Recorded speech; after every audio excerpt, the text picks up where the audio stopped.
We're gonna hit that button. Where's my note? What does this button do? I always got that envision that shit, that somebody from like North Korea or something hits a button and they just sink or become an island or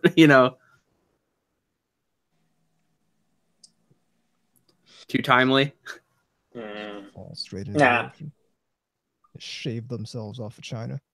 Yeah, exactly. It's just like, what does this button do? And it's just like, we're actually disconnecting from the continent. I don't know how that would work with South Korea there, but to be fair, that would make everybody happy. Oh, it would. Like everyone in the world would be happy since North Korea's gone. Yeah, and there would still be a natural buffer. Yeah, exactly.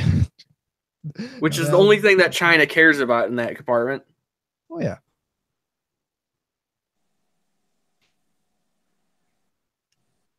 Yeah, we should send DD over to North Korea. I think this is a bad idea. Because that just sounds like a irresponsible thing to do. I know, because she's always ruining Dexter's laboratory. I know, but knowing our luck, it would actually send something over here. Well, it normally wouldn't work, but she fired it the wrong way.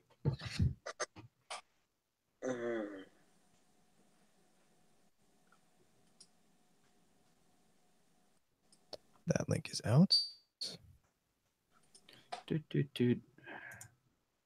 Get in there. All right. Okay, let's retweet. Not that many people wish me a happy birthday on Twitter. Well. Probably yeah. Well, that and just some people just don't do that. I mean, like when mine passed last year, I got like 0, hardly. Yeah, same. I didn't even get any DMs, so I don't remember. Hell, I didn't get a phone call.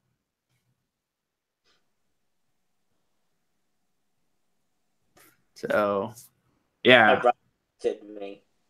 Huh? My brother texted me. Nah. Because it's one of those things where unless you remind people. Yeah, that's all right. And plus, you don't want to do that because it's like, then you just look like you're attention whoring or some shit. Yeah. I don't even really because I don't need to really ask for stuff. Well, at some point, I don't know exactly where. I'm sure it differs from person to person. But at some point, it just becomes one of those days where, like, I'm just going to do whatever I want this day. Yeah, exactly. Yeah. And that's about all that's going to happen. Like, I'm not even wearing normal clothes. I'm wearing my sleep clothes today. Man, I thought you were going to say I'm not even wearing pants. And which I was going to say, that's a little too much information, but okay. Okay. No. Okay. I think everything is in order. We are just about all set. Let's hit that button. I also got a surprise. Don't want you to see just yet. Oh. Not yet. And ready. All right. Let's roll. Are you Optimus Prime now? 2. Roll out. 3, 2. Welcome to NTR Radio. I'm talking first Anubis. I'm K-Gods. And I'm VC Mark II. And today's my birthday. Oh, yeah, I got the drop in. Wow! Congratulations! Like I said, it reminds me of the scene at the end of the A Christmas Story movie where they're at the Chinese restaurant. Rah, rah, rah, rah. Yeah. That's the same one that did Karen from Canary Mosaic. Yeah. Right. That's actually pretty obvious. Has a kind of distinct sounding voice. Or maybe that's just me. I don't know. Sounds very distinct to me. And I got something to show you guys. Do. But keep in mind, half of our listeners are on radio. Into the chat thing. Okay, so what you do to get involved with the show if you're listening live is take your browser, point it at ntrradio.net. You will see the chat link on that page in the bottom middle. Click that, and you'll be transported to the chat page. Give yourself a nickname, hit the button, and join us in the IRC channel. To another dimension. Alternatively, take your favorite IRC client, point it at irc.ryzen.net, and join us in the pound or hash SLC media channel. In addition, you can get at us on Twitter at TAnubis, at VZMK2, at immortal_KGods. That's right, he's back, ladies and gentlemen. I came back. Long story. I'm not going to get into it too much, but I'm back. You can get at me there. I doubt I'll be... He wants the memes. Yeah, okay, sure. And Sarah pics. Yeah, okay, we'll go with that. In all honesty, I just lost contact with a bunch of people, and it was kind of like, well, shit, you know? that kind of backfired. All right, and at NTR_radio. And as always, the email box is ntrradio@gmail.com. Go, VZ. Holy crap! Is that a giant Uno? That is a giant Kaneko. That's a giant Kaneko. Jesus Christ. Yes. It's 8.5 inches. So for those of you listening, I look over and VZ is holding this giant Kaneko plushie that it looks like if anyone's watched Girls Last Story, it looks like the whale that turns into in that one episode. Actually, I was thinking of, like, you know how they have these big, like, Thanksgiving Day parades, and like there's the giant balloons and stuff, like, because it was so close up to the screen, it looked like one of the balloons, to where it's just like, okay, looks incredibly uncomfortable that it's that close up. The Akihabara Thanksgiving Day parade. Yeah, exactly. It's like, hey, look. This is so wide. it's wait, like this, like. Look, yeah, I say it's giant, but it's actually like normal size. It just looks big. It just looks big. Yeah, exactly. I got it at a Tokyo Otaku Mode. Okay. Hey, those are the people doing Otaku Coin, which we shot on last episode. Yeah, it wasn't even that much. One, I had some points in there, so actually it cost nothing, but the shipping was like $11. So. Did you buy it with the Otaku Coin currency? The ICO hasn't even happened for that yet. I am being facetious. Yeah. They also have Otaku Coin. They also had Ari, which is another character, but I just got her. I just got that one. So how is everybody? Doing pretty all right. Good. Yeah. Well, it's been decent. I've had sleep deprivation, but soldier on. So if you hear me slurring, fucking up my words and stuff, there you go. Okay at night, but it's weird. Then I take a nap in the afternoon, and I sleep much better. You know? I'm not doing that in either way, so hence the sleep deprivation. I don't know. Insert jokes here about like how in Law and Order, how they'll get somebody with sleep deprivation and they'll basically try to offer them fucking like food or drink or use the bathroom or something like that. You know, I knew you were gonna do that. So, everyone watching anything new? I am. Nope. Okay. I've finally picked up Darling in the Franxx. Oh, all right. I haven't touched that yet. So not terribly far in it, but you could definitely see the Evangelion basically inspiration, I guess, for the lack. Influence. Yeah, I was just gonna say ripoff, but because in some cases it was so blatant, it was like really. But it's pretty interesting so far. We'll see. I mean, I'm not gonna go completely gaga over it. I can already tell you that. But I really wish that there was a new mecha thing that I could get into that isn't something based on an old thing. Right. You know? I gotcha. Well, in any case, so far, yeah, I mean, it almost does look like the sum of its parts. It's like, oh, Evangelion, some Kill la Kill in there, and a little Gurren Lagann. You know, except as of now, I wouldn't say it's as good as any of those, but those are tall orders, I guess, because a lot of those shows are really thought of pretty highly. Right. Yeah, it's. So when trying to aim too high, it's like they're definitely, they've got some faith behind this because it's already scheduled to be 2 core. And that's usually not how it works. I mean, normally it's like, well, let's see how it does before you know. Not anymore, unless it's something they definitely know is something that's guaranteed to be. Yeah, which is why I thought this was intriguing, because it is sort of a gamble. I mean, it's been pretty popular, so obviously it's paying off, but you know, there's also that possibility of it tanking, and then that setup would have been really bad. But you know, just because it has a studio behind it doesn't mean that it necessarily does as well. Because not that many people are talking about Violent Evergarden, which is, you know, KyoAni's new thing. Yeah, I was actually kind of surprised that isn't a little more prominent. But back to Darling in the Franxx.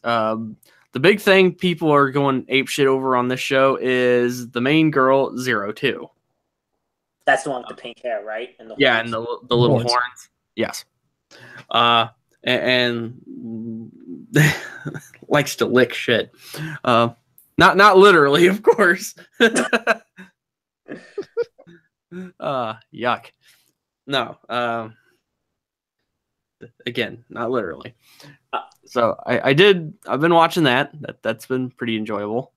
That's like that girl in Eureka 7, almost.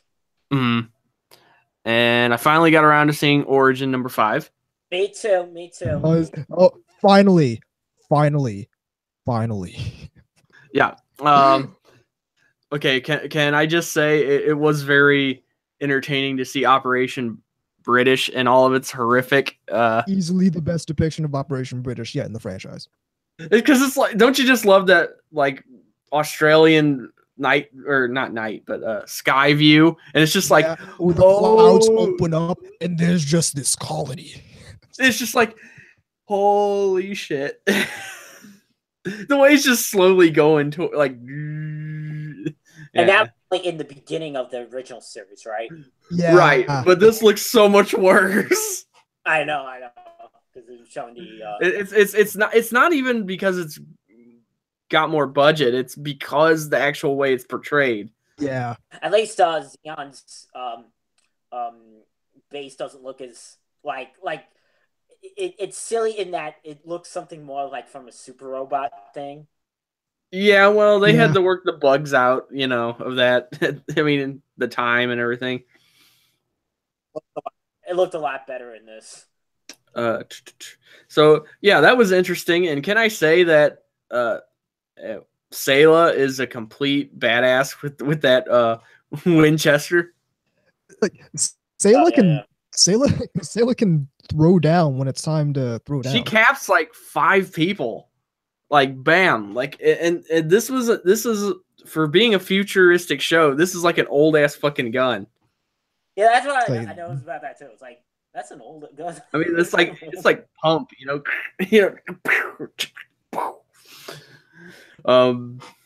which that has to run in the family.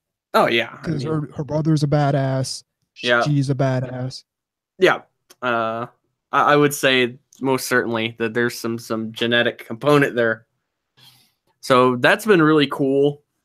I really dug the bar scene. Yeah. When Crowley Hammond chases those guys away.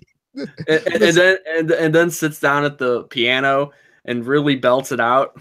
Listen, all right, gentlemen, get you a girl like Crowley Hammond. Like she's like of all the. It's like the Cassilia agency. It's like, get your happy asses out of here. It's like, basically, tell that bitch to come herself. We're not going nowhere. Yeah, basically. Was really good. I don't even mind the CG. No, it's done pretty well, surprisingly, because sometimes it can be really iffy with that. The stuff that happens in Origin, especially episode 5, I feel like can only really be done that well with CG, feasibly. You gotta love, because like you saw that part at like the very end where it had the first person view of Char Zaku just dashing in between all those ships. Oh yeah, that was cool. Yeah. I also like that Char had a red Zaku 1 in the beginning. Oh yeah. You also gotta love the visuals of people getting pwned with the Heat Hawk. Yeah. I want to know if they're gonna I want to know how far they're gonna do this, like adapting, like the like how much integrated the original Gundam is in this. I think it's gonna lead up to it. I think it's gonna lead up to. It's probably gonna lead up to Side 7 and stop. Yeah, I could see that. That would be a, because like what wasn't logical. The Gundam? Yeah, wasn't the RX-78-2 introduced at like the very tail end of the war? Yeah, I think so. Yeah, there's also the one which in Origin is like yellow. Mm-hmm. Well, yeah, there's like realistically there's seven or so Gundam units, but I'm saying if I remember correctly, and it's been a while since I watched First Gundam, but as far as I understand it, that was at the not like the tail end, but like the final third or the final quarter of the war where the RX-78-2 was introduced. So yeah, it was really cool. I enjoyed the I just enjoyed watching sort of it play out, because most of that is largely just relegated to short snips and snaps from flashbacks kind of deal. So it's kind of fun to see how that works, and it's also humorous to see the gayification of Garma. Listen, all right, listen. People out here fronting on Garma Zabi. I understand, and I understand that he's not a particularly stand-up guy, but I like Garma. Well, if he's only for shipping purposes. Well, he's the pretty boy Zabi. Oh yeah, and like he's like he's the only good person in that family, and he's the first to get killed. Oh yeah, you gotta love that. Not only that, and it's set up by his buddy. You gotta love that. That's great. Yeah, I like how you got to see them gas the colony. Oh yeah, that ooh yeah, that was actually pretty ugly. They never showed that in the series either. Well, they showed it one time. They show it in Zeta, don't they? Right. Not the gassing of Side 2 in Zeta, but they show the gassing of Side 2 one time, if I remember correctly, and it's in a flashback in a 8th MS team. Yeah, Shiro okay, was yeah. on Side 2 when it was getting gas, and they executed it differently in 8th MS team, but Right. He was on the colony when he was getting gassed, and the only reason he survived was because he was in his spacesuit. I imagine like Tomino and the TV show sponsors were like, yeah, this thing about gassing civilians, we can't put this in. But here, you can put this vehicle that attaches to the Gundam, so that way because we want to sell toys. We want to sell more toys, so Yeah. forget the whole. We can gloss over the whole gassing people thing. We can gloss over the whole gassing a colony with millions of people in it thing. But check this out: if you take off the lower half of the Gundam, you can put this tank tread on it.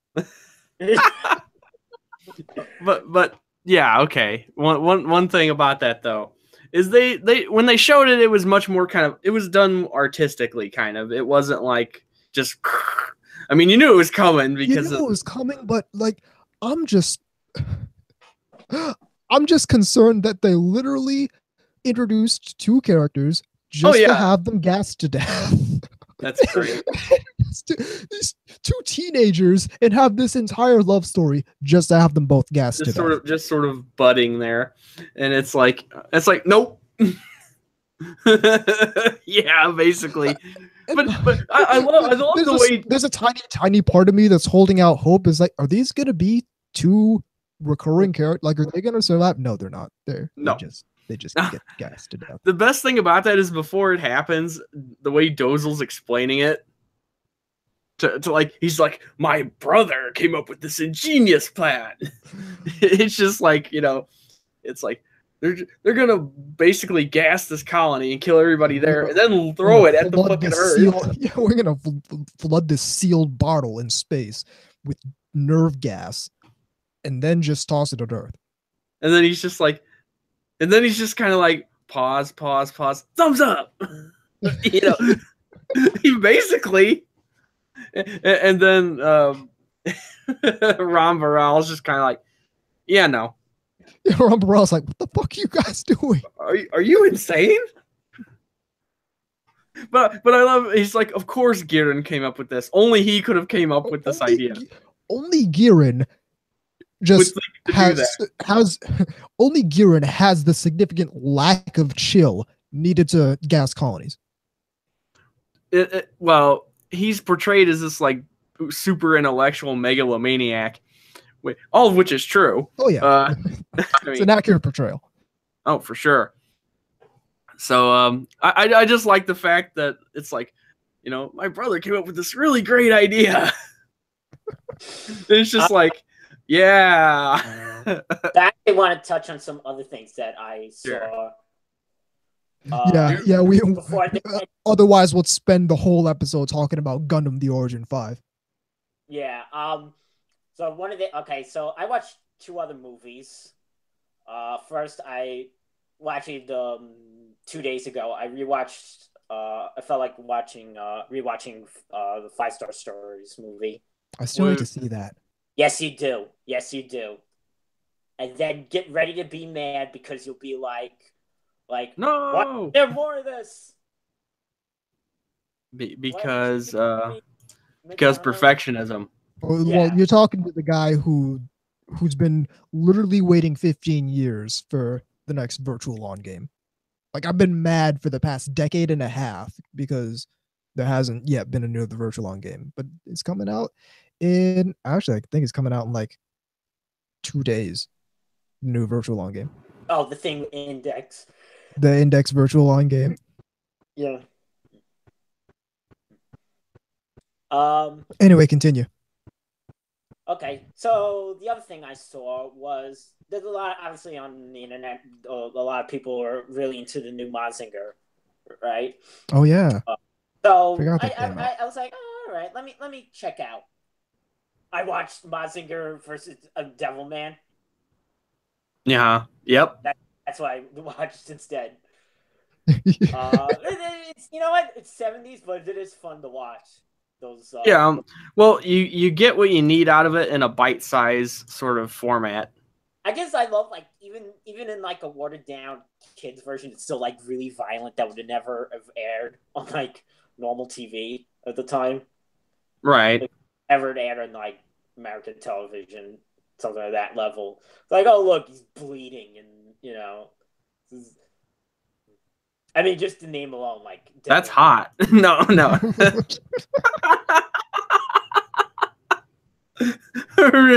Oh, I thought you were gonna go that route.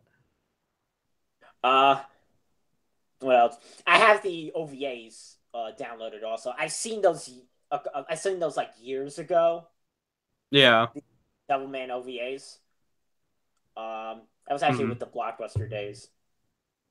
Probably like 2001 or something, like that level. 2000, 2001. Blockbuster. What is this sorcery? What is this thing called VHS? Rental video stores? They used to build buildings to do that? Yeah, it's like what's sad about that is we're hitting a time to where there are people that pretty much were only cognizant of like Redbox. Oh yeah. And it's really strange, at least to someone like me. It's kind of like when it's like I used to have a VCR. A what? Okay, yeah, I'll be quiet. Right? Boy, that's awkward. And then of course there's the stuff of the season that I'm watching. Really liking both Miss Koizumi Loves Ramen Noodles and Euro Camp. Right. Side is my favorite for the season. Huh, okay. Well, I'm also watching Mitsubishi Colors. Right. So, I like the name of that. Yeah. I already know which girl you would like in that. The brat. Well, why did you assume that? I don't know. Well, there's the brat. She's like a brat, but she's like not mean. She always has crazy ideas, and the other two just go along. The other girl is. This sounds suspiciously like my cousin and me. The other one is like you know, it's like he comes up with some crazy fucking bullshit, and I'm young and impressionable and too stupid to know it's a bad idea. The other one, even though she's the designated leader, she's also like the timid, shy one that cries easily. And then the other one is the sort of not kudere, but like not even really emotionless, but like the not really expressive one. Okay. But kind of stoic. Yeah, a little stoic. She's always playing video games. She always has her Nintendo DS with her. Yeah. Yes. Of course. She's not very good at video games. Even if admitted in like this recent episode. It's like you play a lot of video games, even though you're not very good at them. Hey, we all know somebody like that. Well, she's obviously trying to get better, and I can do nothing but respect that. What's the other stuff I'm watching? Slow Start, which is, despite being really generic, I can't help but even that's kind of charming because it's really at times it's really well animated and well produced. Would you say it takes a while getting going? Nah, not really. It's been that was a joke, VZ. It's called Slow Start, you know. Oh, yeah. I got Slow Start. Material's kind of average. It's kind of like from 2 years ago. Sasha Sanyo from that's another one I need to watch. Where the material is average, but it's so well produced that you're watching it at least for that reason. Right. And then there's the other one I'm watching, Takunomi, which is the short of the season. Look, guys, adults. I was gonna say, is that the drinking thing? Yeah. Okay, Look, guys, yeah. adults. Because that was the I remember we kind of glossed over that when we were looking at the chart. And I guess that's about it. I haven't touched anything else. Or at least everything else. Keep your hands to yourself, young man.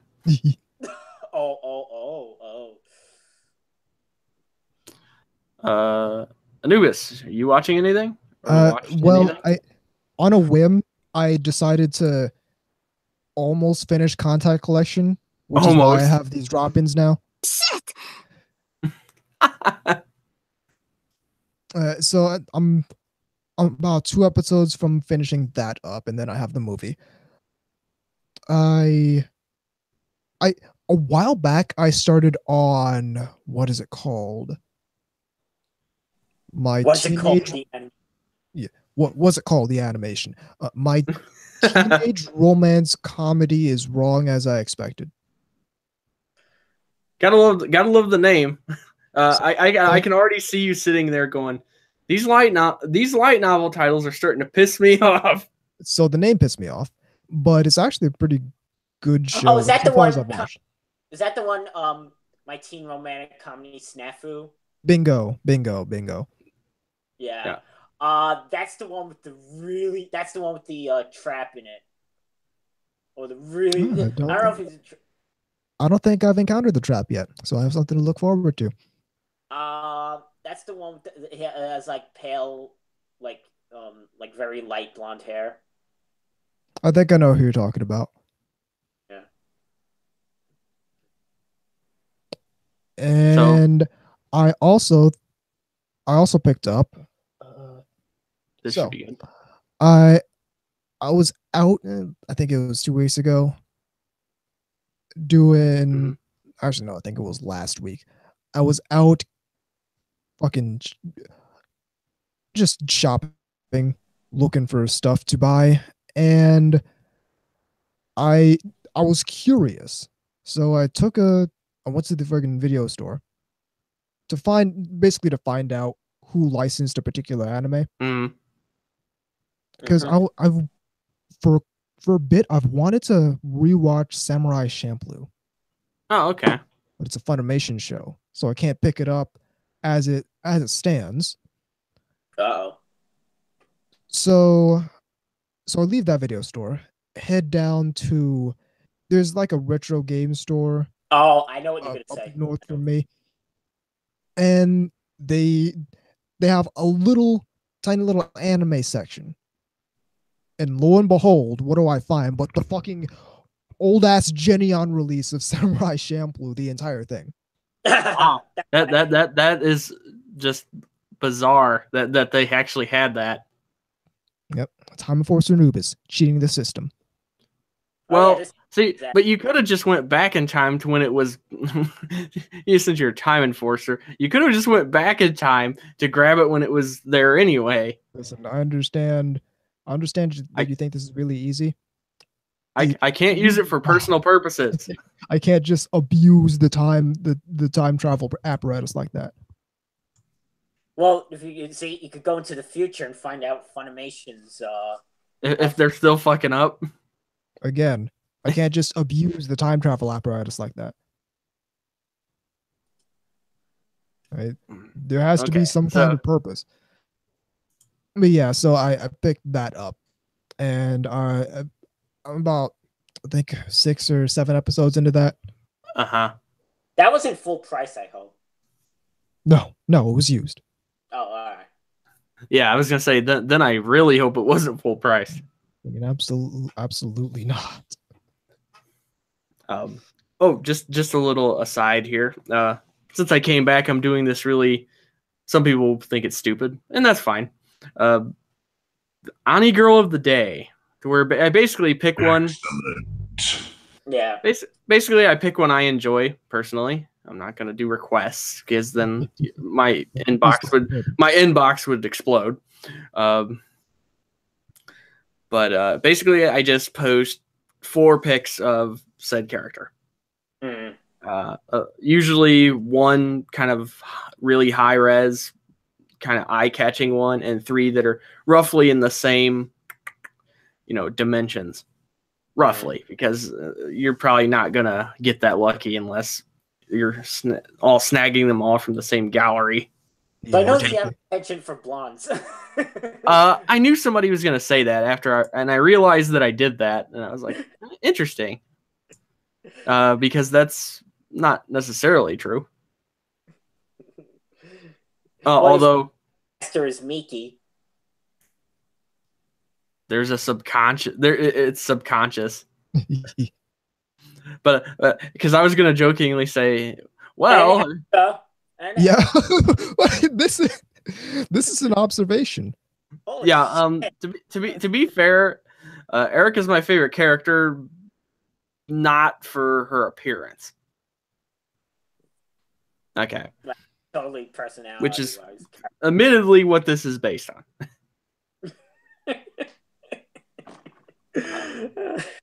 Yes, and insert jokes, insert Bible Black jokes too. You know, Kitame. You know, the short-haired. Never Futa. seen any. I've never seen any Bible Black. I know of it. That's about it. I know it's pretty meme worthy. No, oh yeah. You at least gotta one time watch the dub just so you can see what kind of party favor bullshit came out of that. Because that's rough. Like, I'll just say this: one of the characters, Takashiro, sounds like they don't speak English. Right. So they have this really heavy accented, kind of like I'm reading this from a thing phonetically. It's like, yeah. I'm not doing it justice. You'll have to hear it, but it's worth a chuckle for sure. So you need to get around for Cinderella Girls because there's a whole bunch of blondes. Again, my buddy Derek is the blonde guy. He's the one who likes blonde characters, like, and just goes crazy for them. This just happens to be a coincidence. And considering who I was going to use tomorrow, it was going to break it.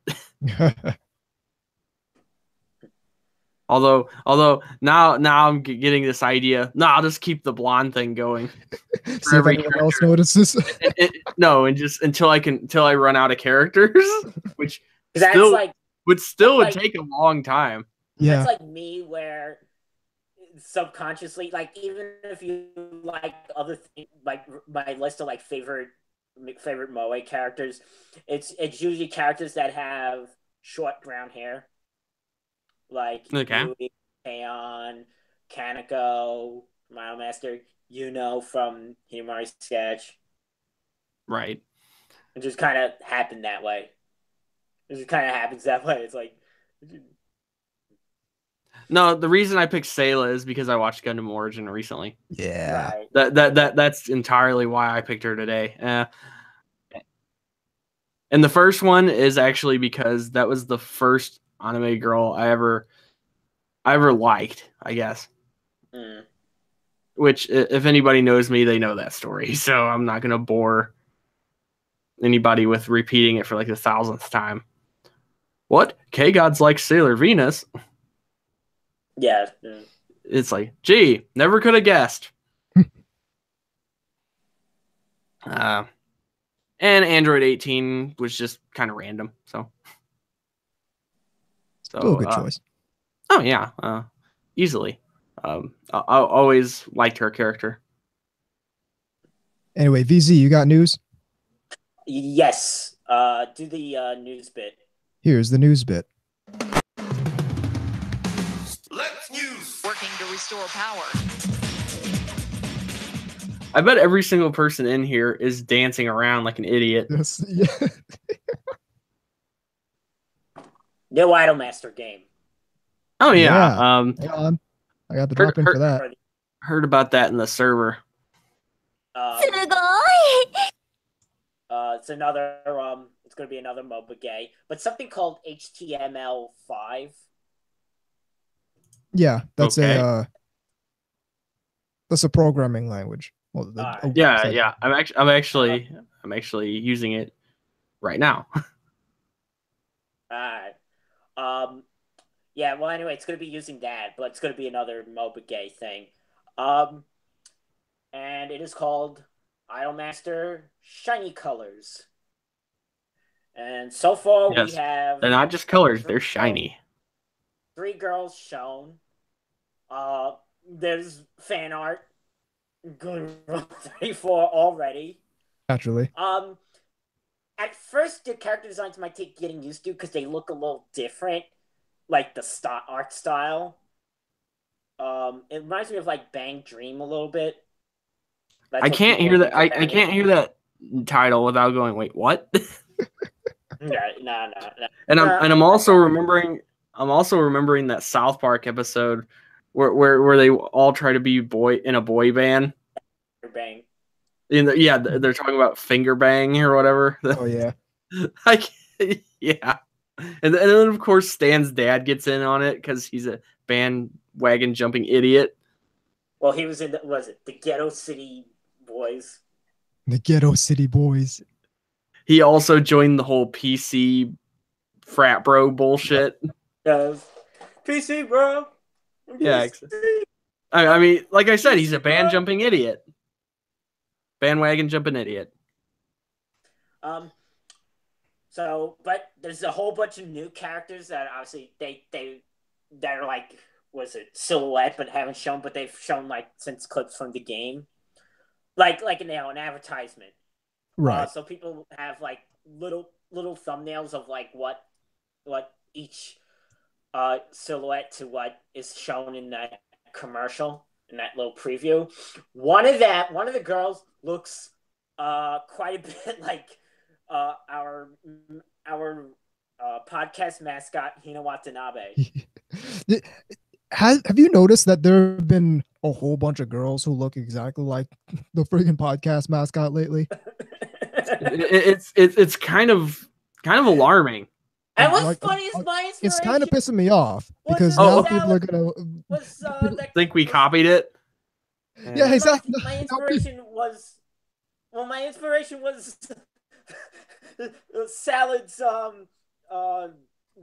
lolicon thing. Salad not being a food in this case. And most certainly not safe for work. Yeah. Or life. Yeah. Hold on. I'm going to be looking at this, but I'm going to be disconnected from all social media, and I'm going to be on the Himalayas. I'm going to be behind 7 proxies. Yes, I went there with the old-ass meme. So... hopefully this will be good. I'm hoping that this is the thing that they use as we're bringing smartphone Idolmaster games to hit like domestically here. I hope they just start bringing regular ass Idolmaster games here. Well, but I feel like they would have done that, with the exception of that they already had they had the one that was done for the it was originally for the PC, not even PC Vita, the regular not PC Vita, PS Vita. PS, yeah, just the regular PS Vita. No, not even Vita, regular PSP. Yeah. But they put that as a smartphone download, which was like super expensive. What I'm saying is it like, you say they would have done that already, but it's only been the past couple years that like Senran Kagura has started coming out here, and Senran Kagura has been around for a while. Yeah, but well, people are like saying, oh, because it's the idol thing, and idol's a controversial in the U.S. thing. The Western media would have shit, They really aren't. Yeah, 8 like, people. Whenever any idol bullshit happens, 8 people complain, and that's it. Well, can we all just people who are already heavily embedded in the anime culture complain, and that's it.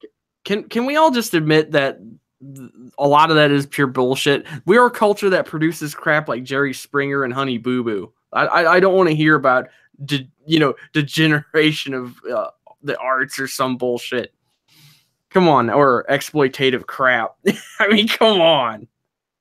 Also, yeah, Drawn Girl in the IRC Love Live Mobile is available in the US. Yeah, that's why I play that every day. Go. We can get some idol stuff in here, and 8 people will complain. Max. Apparently, the Bang Dream game is coming out here. Smartphone game is coming. And those the Bang Dream. And Okay, those so all 17 people who watched that anime can be all up in the Bang Dream game. sounds. I'm just gonna say it That- sounds like it should. It sounds like it should be an OVA of the 18 up type. Bang Dream. Just saying. Oh, No, but wait, to so- continue on, Idolmaster, the track of Idolmaster, we've got a friend, and she was actually complaining in hopes that they don't really go that route with future games. I think you saw it too. Yeah, because well, the business model is actually really anti-consumer and relies on it's fundamentally doesn't serve the average player. The business of that kind of game, the business model of that kind of game, which is why I'm saying let's actually just get regular ass Idolmaster games over here, because that's the game I want to play. I mean, we already know this is going to probably put Berserk on hiatus. I mean, it's like Can you imagine the people from, I believe he's published in Young Animal, isn't that the name of the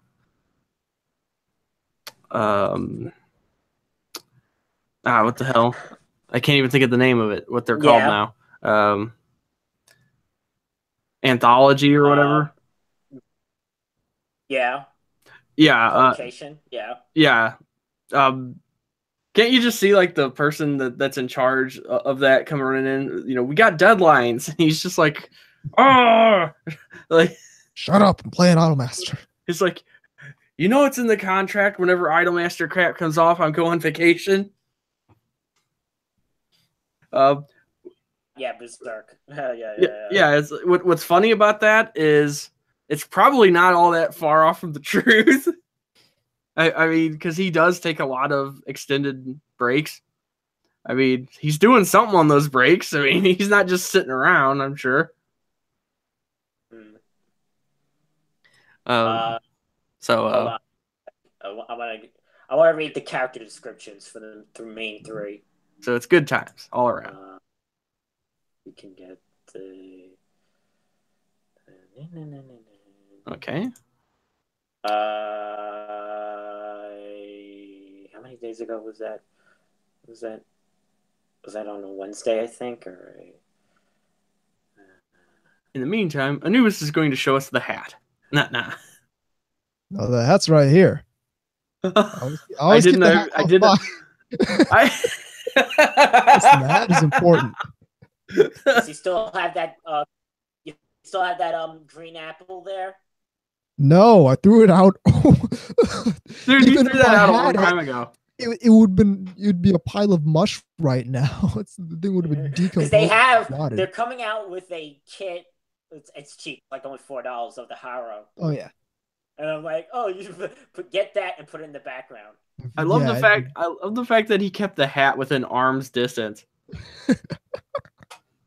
Like, I did not expect you to actually grab it. So it's usually hanging off of the end of this microphone boom with it folded up while I'm not recording. Okay. Not going to put a hat anywhere. There you go. Go on, BZ. All right. I'm not going to read the voice actresses' names because they're confused with the regular characters' names. I'm just going to read the characters' names. Mano Sakuragi, a kind-hearted girl who makes people happy just by being around her. Hiyori Kazano, a cool beauty with a stoic personality. And Meguru Hachimiya, a naive, friendly girl with a Japanese father and American mother. Does this mean, because every time that happens in anime, it means the characters speaks like halfway in English. Yeah, exactly. She's blonde. Yeah, I was just gonna jokingly, I was gonna bring that back actually, since that was a thing earlier. Yeah, and well, like it's not even that far. Like, if any character has the tiniest bit of any Western nationality in them, they speak halfway in English. Like Haruka Morishima from Amagami SS, she's a quarter British and still English all day, every day. Well, there you go. Station the main unit.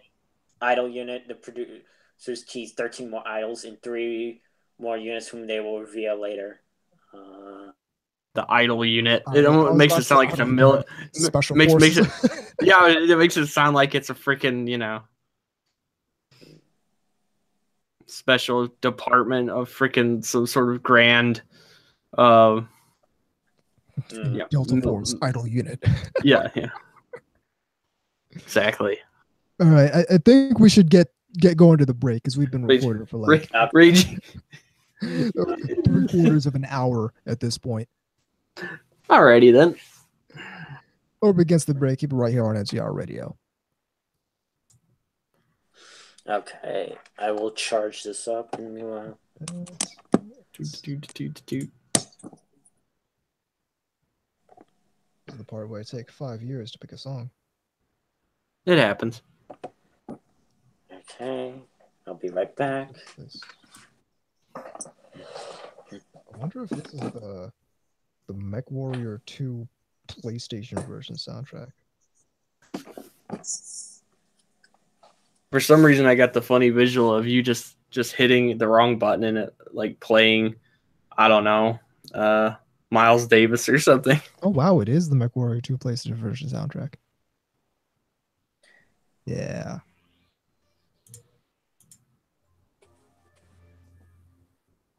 Now I'll just play Waterloo. The fucking ABBA song. Waterloo.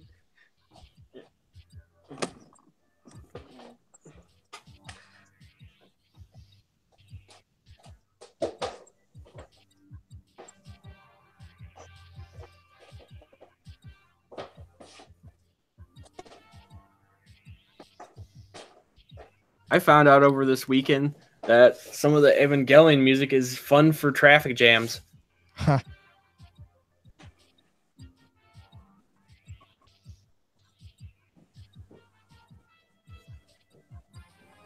Especially marking time, waiting for death. Yeah.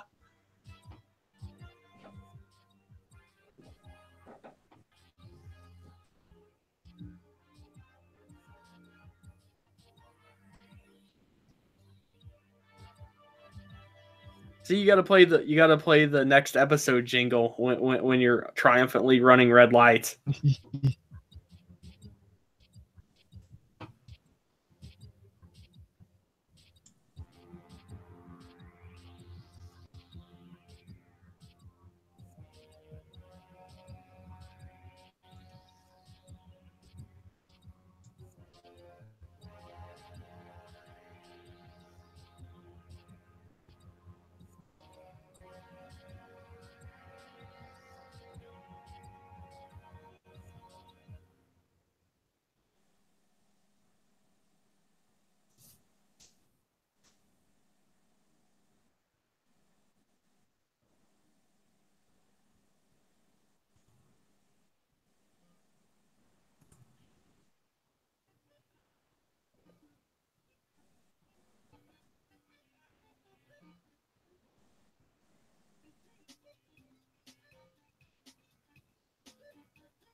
For some reason, it reminds me like of a Tetris theme or something. Wait for it.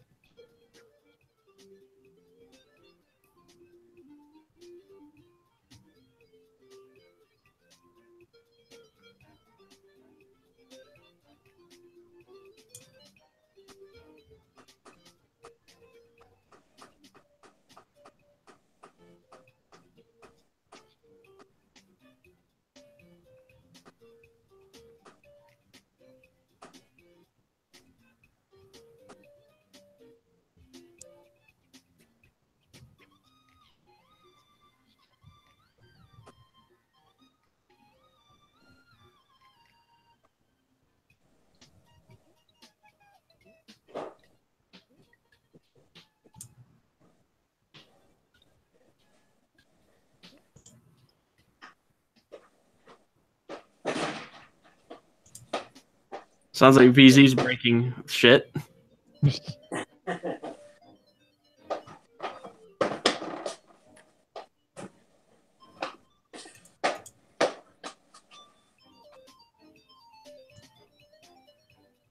That sounds like Sega Master System music. Close. It's a remix of a Genesis track. All right, close enough. Because that's actually what the opening for the show Mitsubishi Colors reminds me of. Sega Master System or Game Gear music. And again, I know you like to use that word tinny to describe that, J-Gods. Well, that's because the Genesis had a different way of producing music than like. Yeah, basically there was no bass. There wasn't really a Well, bass. yeah. Whereas like the SNES was used more a sampling system. Yeah. Where yeah, I mean, from what I understand, there was a. Hello? Yeah. Okay, it sounded like you dropped out. No.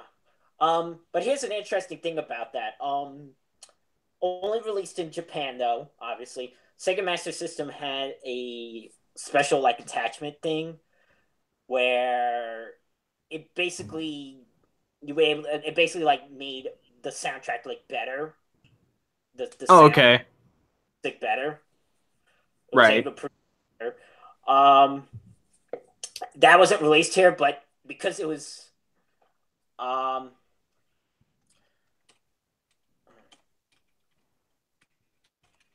wanted to know what shirt I was wearing. My worn Acura from Lucky Star shirt. No, but what is it? The thing was built into the game, so I think it was like it wasn't necessarily in the machine; it was in the game. Right. So it was a way to like access that. It's kind of like how in the original Famicom, when Castlevania 3 came out, it had a special chip to make it sound much better from a. Yeah. It gave it a couple extra sound channels, and they totally cheaped out when they did it for us because it said it would affect the bottom line costs of it in terms of selling it or some bullshit like that. And anyway, we ended up getting cheated out of it basically, which is kind of shitty. But what else is new? All right, ready on second segment. I think so. Again, I apologize. I am running on kind of fumes here. I got you. In 3, 2. Welcome back to NTR Radio. Love wings. I knew that would make him laugh. So it's the week of Valentine's Day. It is. So gray skies, snow, cold weather, depending on where you're at. I think we need to talk about the most romantic anime ever made. Bondage game. The perfect. I was gonna say you're Doji. No, this is actually great. This as nasty as Rotsuka Doji can be, it's not as nasty as Bondage Game. Pigeon Blood's pretty extreme too. Have you ever seen Pigeon Blood? Take a swig every time you see feces. Give me this drop in. Shit! Literally. A woman with a literal vagina mouth. Grr. Okay, so now what? Yeah, okay. Got to get back on the track. In all seriousness, we're talking about romance in anime and maybe the surrounding culture as well. Right. Don't get me wrong. It's not. Like so basically, no women over 30. Cakes are not allowed. You are expired. You are expired. Technically, the threshold for that is 25. Yeah. Ouch. So, son of a bitch. I think 30 is dudes. Oh, okay. Well, holy shit. The oldest one in Takonomi is 27.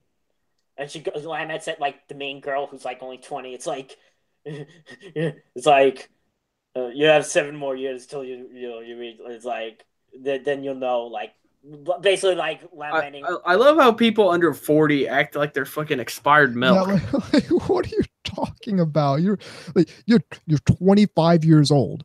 Like, how? Yeah, that's only in again. That's one of those things that's just only in anime. That's kind of not even a thing in actual Japan because they're getting married later and such. Well, yeah. But in times anime, change. they still oh, you're so. Well, it's like when women, no, I'll never get married because somebody accidentally bumped into them inappropriately or something like that. That's what struck me as kind of. That's the thing. Someone saw their underwear. And it's just like, oh no, I'm tainted now. That's so wrong. Tainted love. The first thing I ever saw. Whoa! That was, even though I never actually watched it. That's Valentine's Day for you.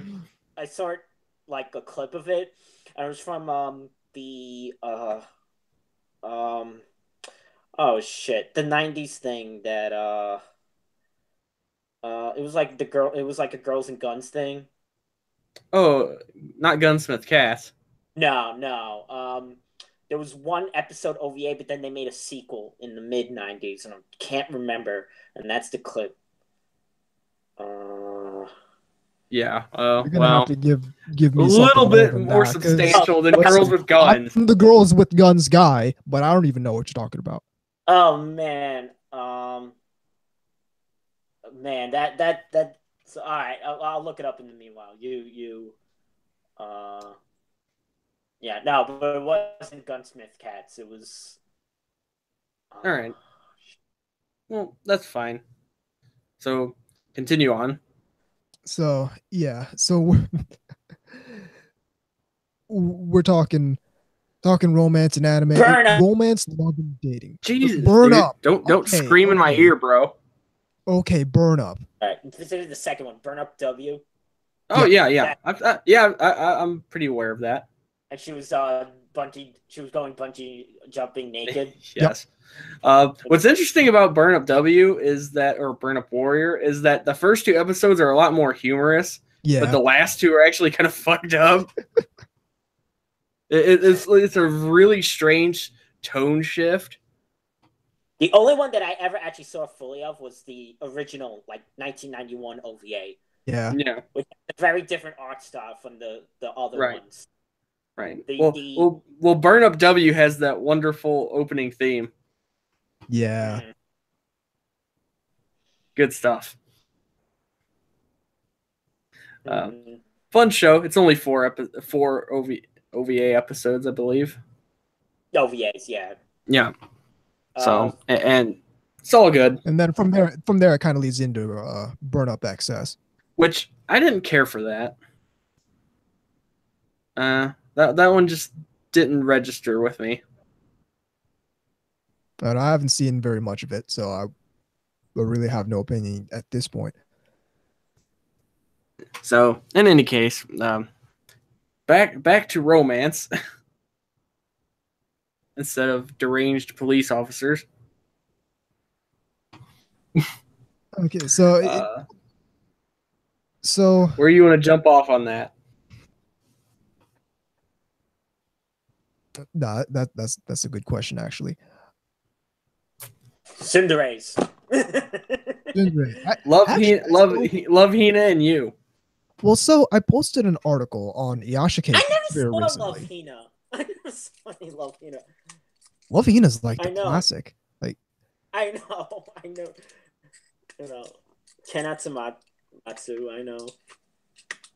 No, so I posted an article on Iyashikei on the 6th titled "Stop Dating Tsunderes," and it's basically a rant about how every time you see a harem anime or some kind of love triangle thing, the character always goes for the tsundere. Mm. And like that's weird to me. And at the end of it, at the end of the article, I sort of framed it in that, in all seriousness, like, don't settle for people who treat you badly, because because the entire if you just paradigm, open up, except they're a bitch for 3/4 of the show. you know. But she just wants to open up to you, but she can't, you know. What is her legs stuck together? But that's my issue. It's like, we can talk about the she's just insecure and doesn't want to open up because it's like, okay, sure, but then there's like 5 other girls who are perfectly fine. You clearly don't have this insecurity issue. I mean,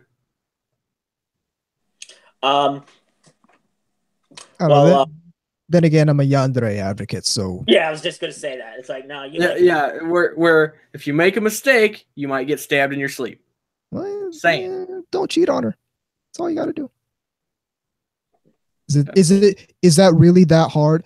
So depends on if you're Makoto Ito. Here's the voice. Here's the choice that I'm faced with.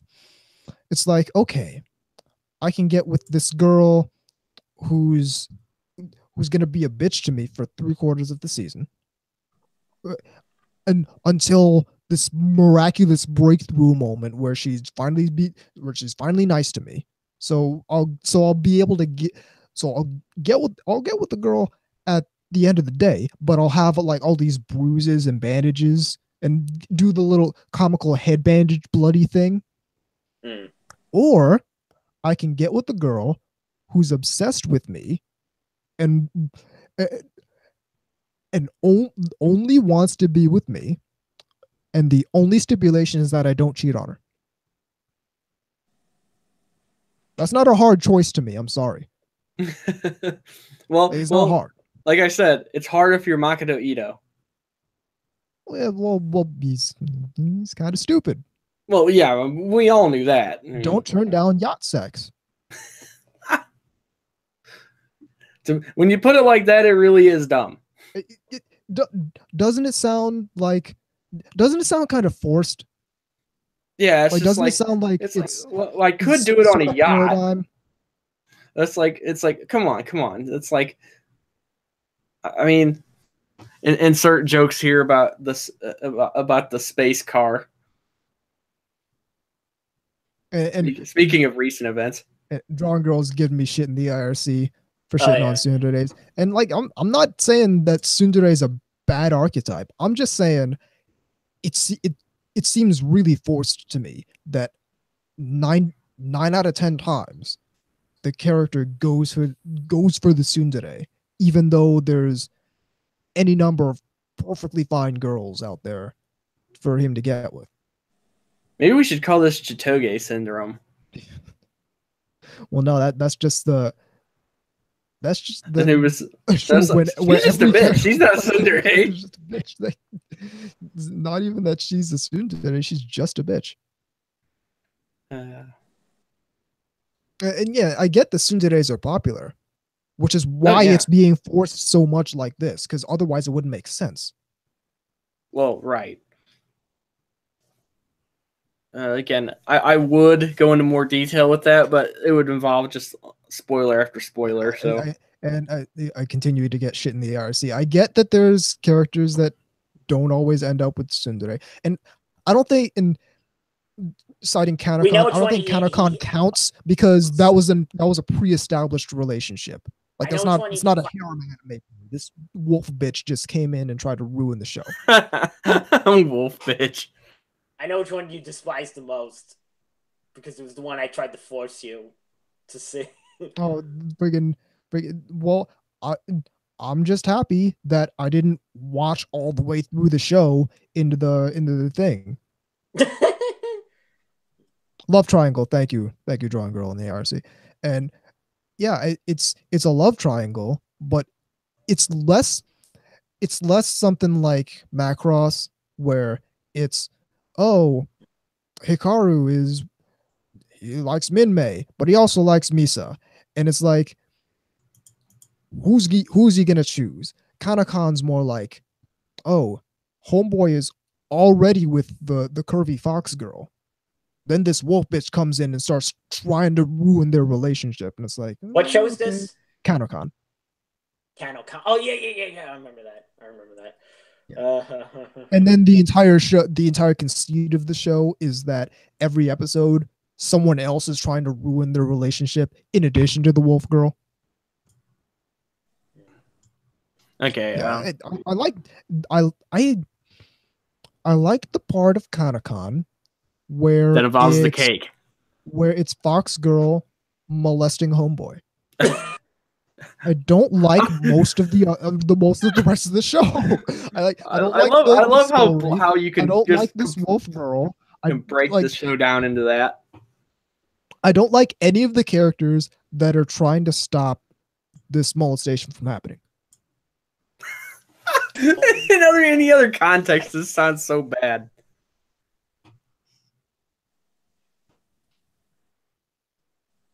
Great Force and the ARC. That's like half the show. Yeah, that's why I didn't finish Kanokon. Because the other half of the show every single episode being, who's gonna try and ruin this perfectly good relationship now? It's like, can we just have an ecchi show? Like, remake Kanokon, make it one of those 5-minute shorts, and it's just homegirl sexually harassing the dude. Or you could just ignore all that and watch Ladies versus Butlers. Or you could just watch Ladies versus Butlers. Reminds me of that hentai that you liked with the same character designer. That was that hentai. Yeah. It was a good hentai. But what was the name of that one? That was shit. It was shit. It was shit. No, it was like me and Misaki Sensei or something like that. Okay. It was shit. Wow. Shit! But what I'm saying is, spoilers for Kanokon. In the end, Koda actually ends up with both of them, which is the easy cop out way to resolve that problem. Mm-hmm. It's not going to make me happy, but oh well. Well, the thing that's weird is when you have the thing where he ends up with all of them kind of ending, that usually only happens in bigger harem type shows because they're trying not to piss off fans to where they'll where they'll like have some kind of spaz and fucking destroy their property. Well, it's like it's either he doesn't end up with any of them, he ends up with all of them, or they never like resolve it. Like, it's never properly resolved. They purposely leave it open for like to continue the show. Why they're all fans of the omnibus style. See, that's more shows need to do what Amagami SS and Photokano and Yusugo no Sora and Seiren did, where he gets with all of them, except it just resets every time. It's 4 episodes of this girl, then it resets. Yeah, which somebody out there is like, that sounds terrible, man. That's amazing. Sexist. Amagami SS. Yeah. Well, you could just look at it as you could just look at it as like dates, I guess, or something. That's sexist and misogynistic. And I mean, it's the exact format of how you play the game. Well, yeah, okay, I'm gonna do this route, and now I'm gonna do this route. It's better than trying to force it all. It's better than trying to force it all, and it's better than having him pick someone and piss off the rest of the fan base, and it's better than having him pick no one and piss off the whole fan base. And let's be honest, we've all met that one Uber VN fan who completely loses their shit if they do that. Yeah. Oh, yeah. Which is why I guess they keep making Fate stuff because Well, we're just now getting to animating the third, I guess, arc or branch of the first Fate Stay Night. So we're just now getting Heaven's Feel. Pretty sure most people I know like Saber or Rin, or it's usually one of those two. I have no stake in Fate Stay Night, so I like them both. There you go. I don't. I know that one the one that looks like Fate, that looks like Saber, but isn't is Nero. Nero Claudius. Okay, she's still a Saber because Saber is a class of servant. So she's still Saber, but her noble phantasm is Nero Claudius. All right, you just made the franchise even more ridiculous confusing than me. Listen, I'm like the least versed, the least Fate Stay Night, the least Fate person. Like that's Villainous's department. Yeah, exactly. I've barely played any of the games. I've barely watched any of the anime, but I just somehow have this wealth of knowledge. So there's Nero Claudius, which is the Saber in the red dress from like the Fate Extra, Fate Extella universe. And then the original Saber is actually she's supposed to be a basically female version of King Arthur. Right. And spoilers for anyone who doesn't already know that about spoilers for both of the people in the anime fandom who are in the anime fandom and don't already know that about Saber from Fate Stay Night.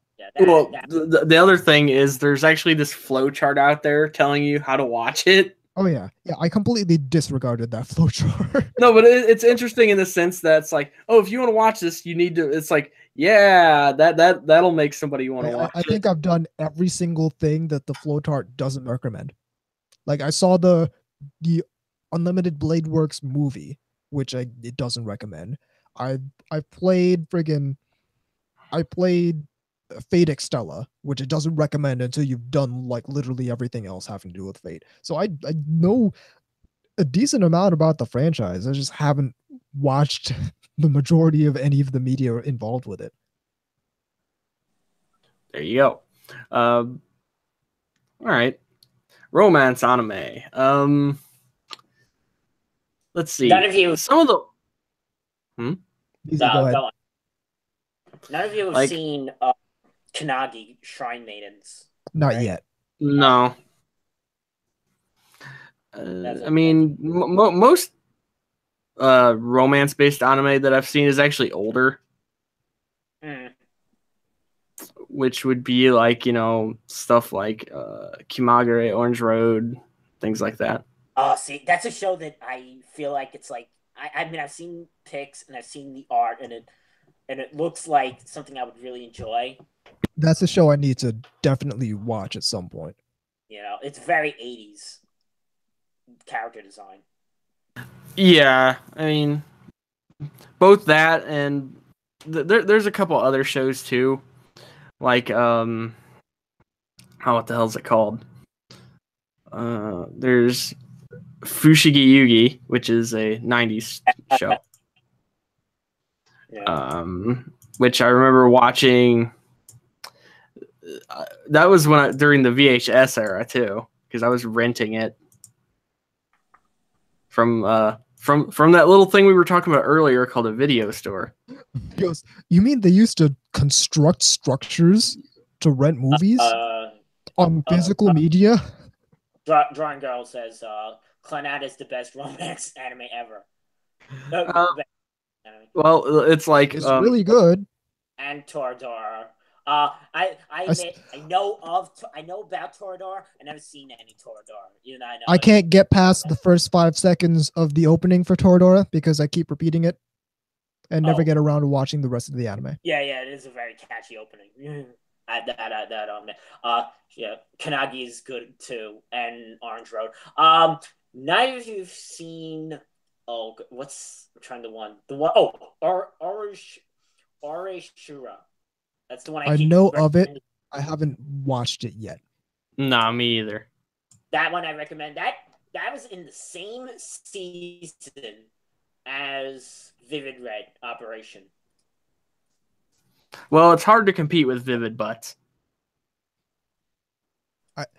Okay, I'm gonna reference the show, and I don't know if either of you have watched the show. Have either of you watched Marmalade Boy? I know of it. Yeah, same. I actually Okay. haven't seen it, but I know the show. This is way back in the day.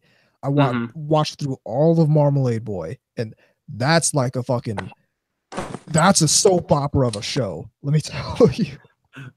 Yeah, I mean, yeah, His and Her Circumstance. I've seen that one. That's one What's I've the been one- meaning to rewatch for a while. That's a very good show. Maybe She, the Ultimate Weapon would be kind of in here. What's the oh I know that one. That was the one that A hated. Well, of course they did. You mean like 90% of anime? Yeah, exactly. Was that the one from Gonzo? I don't remember who'd put that out. I'd have to actually look. Isn't That's that a- like she has like the wings, but they're like Yes. they look like a whole bunch of things. Yeah, Yep. okay, that's the show. Yep, that's the one. I guess you could throw. I mean, obviously you. The thing is, it's kind of hard because things that have romantic elements aren't necessarily focused on it. Oh, right. I mean, Like, where stuff like Fushigi Yugi clearly is, or there's because there's like romance elements in Code Geass, but it's definitely not a romance anime. no, definitely not. See, that's kind of like my thing is that's like most of the stuff I watch too. Like Working, I guess would be a romance in the sense that the main male character and the one with the orange hair. I guess School Days is technically one. School Days is absolutely a romance anime. And she's Doesn't end always well, but it's she's You always- don't feel very romantic by the end of it, but Anubis would hate Working because the main I forgot her name, but she's always punching the main character because she's afraid of men. I don't necessarily I'm not necessarily gonna hate that element of it because like I watched Love Hina, and that's Naru Sagawa smacking dude across the face and punching him out for half the episode. or about what the hell was that called? Dokuro-chan. Dokuro-chan. Well, that's just for like that's 90% of the anime. Yeah, there you go. There's a romance. her beating him with a spiked club. I'm just looking through my stuff. There's a romance.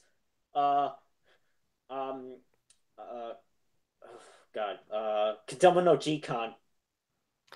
Definitely a romance anime, except Yes. Really? Oh, there's another romance. There's another one. Kokoro Connect. I actually still need to finish that. Main girl Like- does. like- I only seen the TV series. I never seen the OVAs that Me kind of neither. end, that conclude. But just the one time the character goes and it basically became a meme was just the single scene became like the meme for the show and goes, I masturbated to you too. It actually pisses me off that like that's the only thing people remember from that show because it was actually a really good show. Like it's a legitimately good show, but like because It was alright. because people only remember anime from 18 seconds ago. The only thing they Goldfish came- memory. fucking this dumb meme that came out of it. It would and like it's supposed to be a sort of a connection between these characters. Like it's supposed to be actually pretty significant, but it just devolved into a dumb meme. Yeah, pretty much. Pretty upsetting. Yeah. Oh, both from the same creator. Ori Imo and Eromanga Sensei. That's romance. That's Absolutely romance It's got anime. those- They both got those involve elements. characters who are colossal bitches, but that's beside the point. Yes. Go on. Ayase figures to Anubis. Oh, Okay. hey, Drawn Girl in the RSC, Hoshi no Koe, Voices of a Distant Star. Have either of you two seen this? No. Uh, I know of it. it's one of these Makoto Shinkai movies where again Makoto Shinkai is a one-trick pony, but it's a really good trick. It's a really good trick. Yeah, I was just gonna say that. So the entire conceit of Voice of a Distant Star is that homegirl joins the military, and it's the space military, so they're traveling through space. And she leaves her friend down on Earth. She goes to fight off these aliens, and they keep in communication through regular ass email. So as you're traveling through space, you're traveling vast distances in where you start to measure distance in the distance light travels in a year. So as they send emails back and forth, it gets longer and longer between each reply until eventually it's just taking years. I blame T-Mobile. Can you hear me now? Wasn't that Verizon? I don't know. But yeah, it's but yeah, I'm really not doing the show the OVA justice with this description, but it's very, very well done. It's bittersweet. Highly recommend it. Okay. Very bittersweet. All right, there's my type of romance. Sakura Trick. I enjoyed Sakura Trick. Yeah, That's there my you answer go. to that. Yeah, I mean, what else can we throw in here? And realistically, we're not just talking about romance anime. It's romance in anime.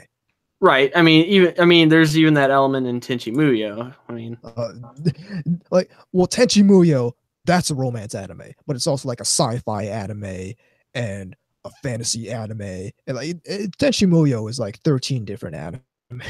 Yeah, rolled up into one. We can't forget Negima. Yeah, we can't really forget Negima. Speaking of Ken Akamatsu. Yeah. All right. So and I'm gonna what was it? I like the Zebek one, the original Zebek one.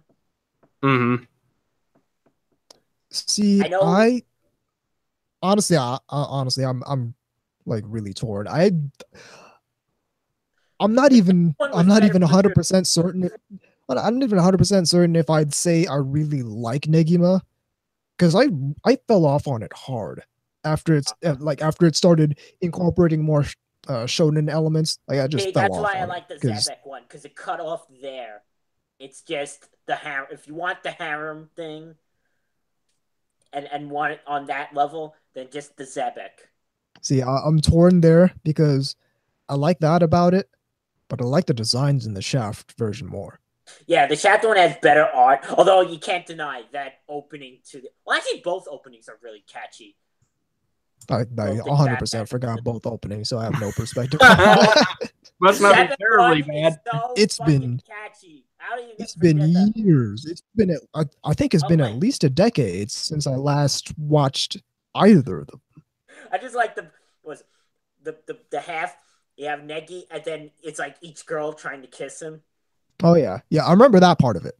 But I believe I remember that part of it. It's like.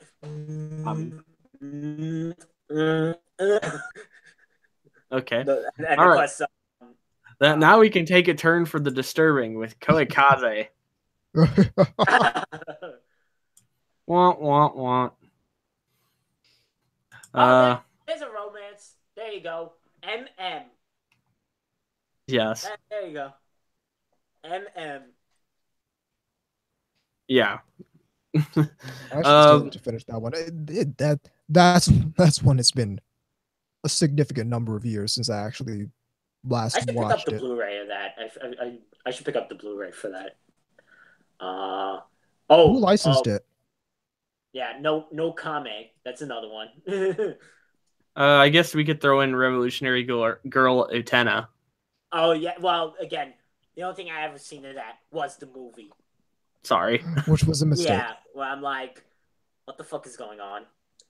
Yes, I know it's pretty. It's artsy. It's because I'm in the art school. Gets the artsy and Art It's school. artsy, but it doesn't fucking mean Like anything I unless said, you've seen it. I can think of numerous ways to dissuade people from going to go into art school. Just pisses me off. Drawn Girl in the IRC explains basically explains my problem with Negima. Interestingly enough, the reason why there's a mixture between shonen and harem in Negima is because Ken Akamatsu originally wanted to do a shonen anime, but the publishers pressured him to make a harem series because of the popularity of Love Hina, so he compromised. So that's basically why there's a shift in Negima and why I don't like it very much, especially compared to Love Hina. Which Love Hina is far from my top harem anime. But that's basically the reason. And then UQ Holder came out, which is basically what Kanakamatsu wanted to make originally. Okay, here's another one we could throw out there. Shuffle. Okay. All right. One episode because that one woman on ANN was complaining about that one scene, and I'm like, I have to watch this. We're gonna talk about Shuffle. Talk about how much Shuffle pisses me off. This is one of those. this is one of those instances, not necessarily where he gets with the tsundere, but where he just ignores, 100% ignores the 100% ignores the girl who's been living in his house and cooking for him and doing his laundry and cleaning him and shit for the past years. Why it's so problematic that a character can't cook an egg properly. I'll tell you what's fucking problematic. Having this bitch up in his house doing all this shit for him, and not just getting with another girl, but bringing her into the house. Oh no, you didn't. Just take and like I joke only because that's it's the only way I can deal with how upset that makes me, because I feel like that's a dick move. I feel like that's low quality behavior. Low quality behavior. But I don't know. The anime of Shuffle, again, they did Kaede wrong. Wasn't there another season to that? Wasn't there another season to that? I don't 100% think so. know. I know they made a couple spin-off games. Yeah, for sure. But the way the Shuffle anime played Kaede, it was just wrong. Because it's like so it's pre-established in the beginning of the show that Kaede is already living with him, already doing all this stuff, already cooking his meals, cleaning up, doing the laundry, all this housewife shit. And then all the other girls come in, and we get Asa, and we get Narune, and Sia and all that, and Primula, and we all the entire harem is introduced and all that shit. And it's like, okay, and realistically, what really should happen is, you at that point where the harem is introduced, you should know that there's no way Kaede is gonna come out of this looking good, because the real life solution would be, hey, this girl's been living in my house doing all this shit for me for the past however many years. Later. Well, shit or get off the pot.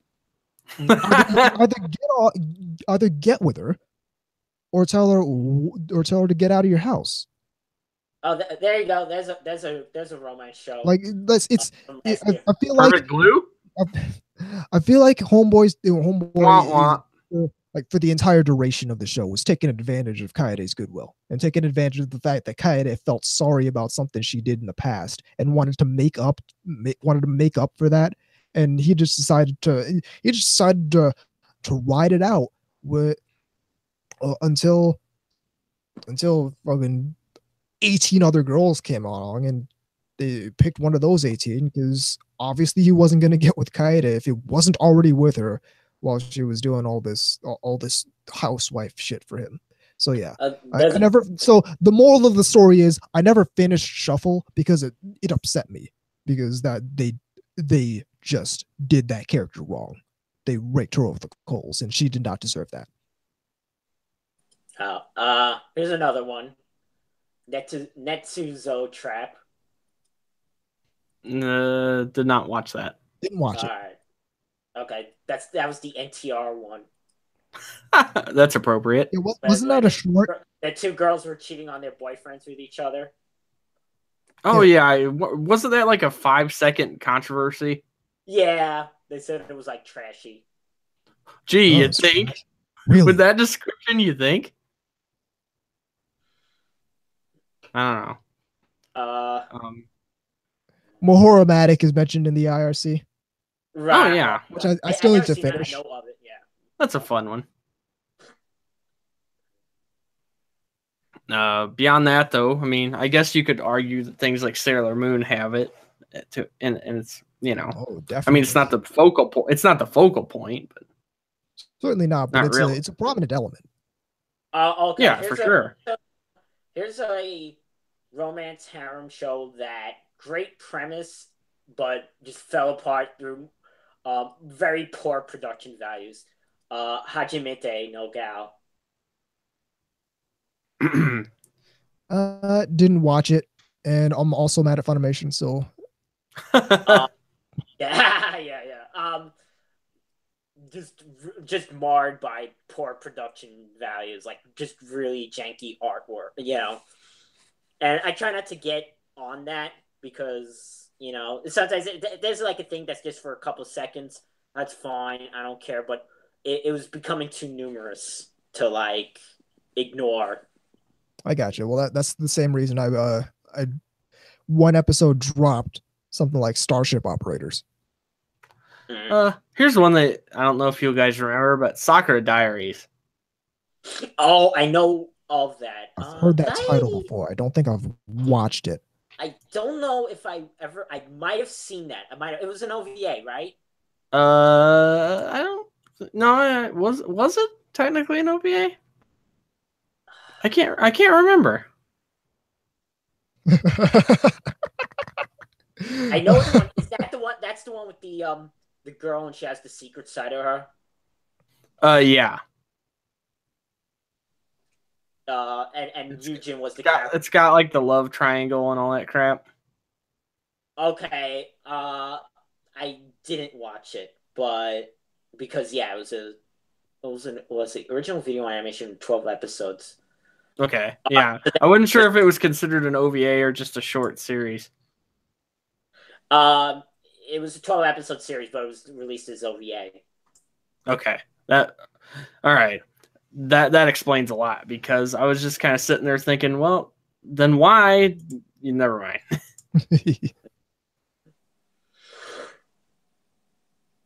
Anyhow. Okay, so series of posts in the IRC raises a question that I'm going to ask you two for the direction of this episode of the podcast. Do we want to spoil Zeta Gundam? Any element of Zeta Gundam? No. Okay. Nah. Drongo, your question will go unanswered. Watch the show. It's there. You've got it. It's easy to get. Well worth watching. The question for those wondering was whether or not Mirai and Bright get together, and we're not going to tell you. Not going to tell you. So you can just go to Google and have it spoiled for you. Exactly. Because Google try to auto finishes everything you type and it spoils things for people because it's fucking stupid. Nah. Actually, stay off of Google for things like that.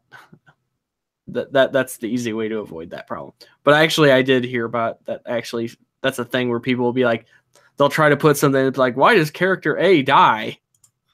And they're like, no, what the fuck?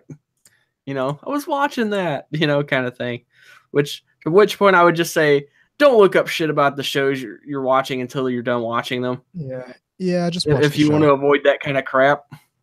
Otherwise, you're just looking for that.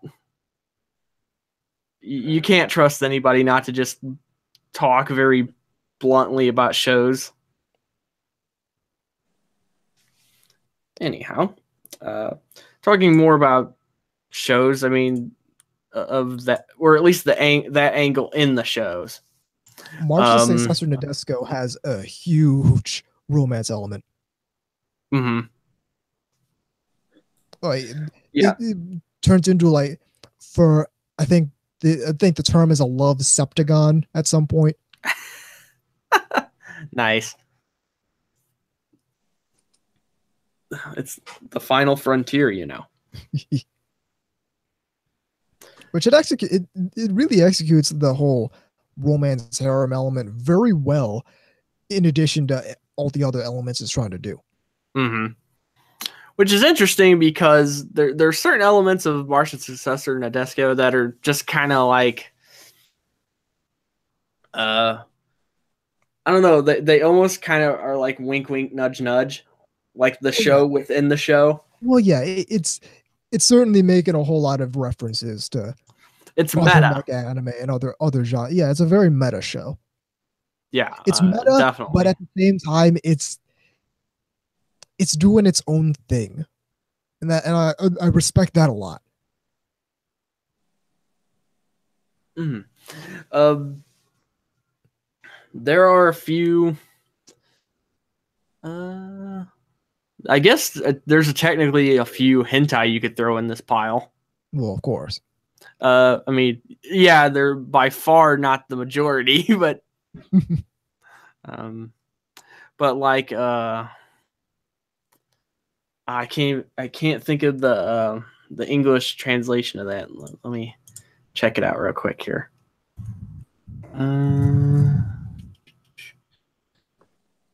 Get that out of here. So anyway,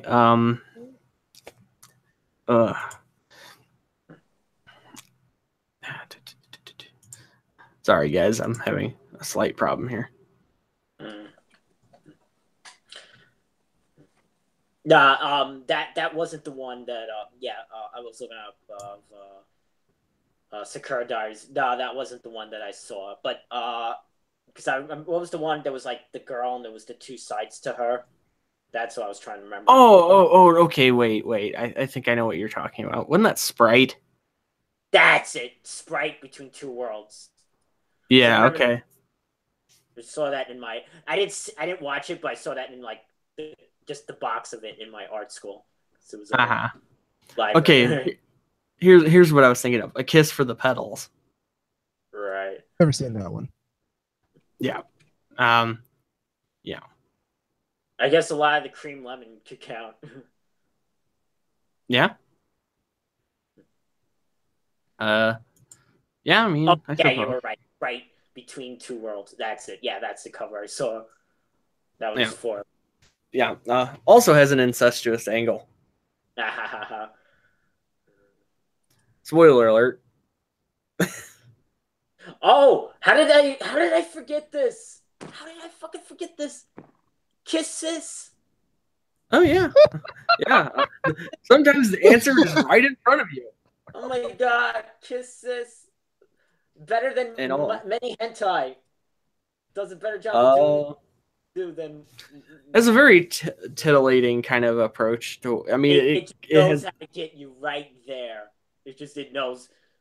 It's like pulling you to the precipice of the of the cliff, and then just kind of like Yeah. Which some people complain about because that's cock teasing. That's so bad. Cock teasing. It's like I hate to tell you this, but most of the people saying that don't even like hentai. I know. Well, so they're full of crap anyway.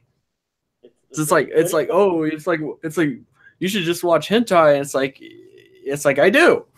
Yes, first off, I do. Shut up. Yeah, it's like you obviously don't, because you obviously don't know anything about people who watch hentai.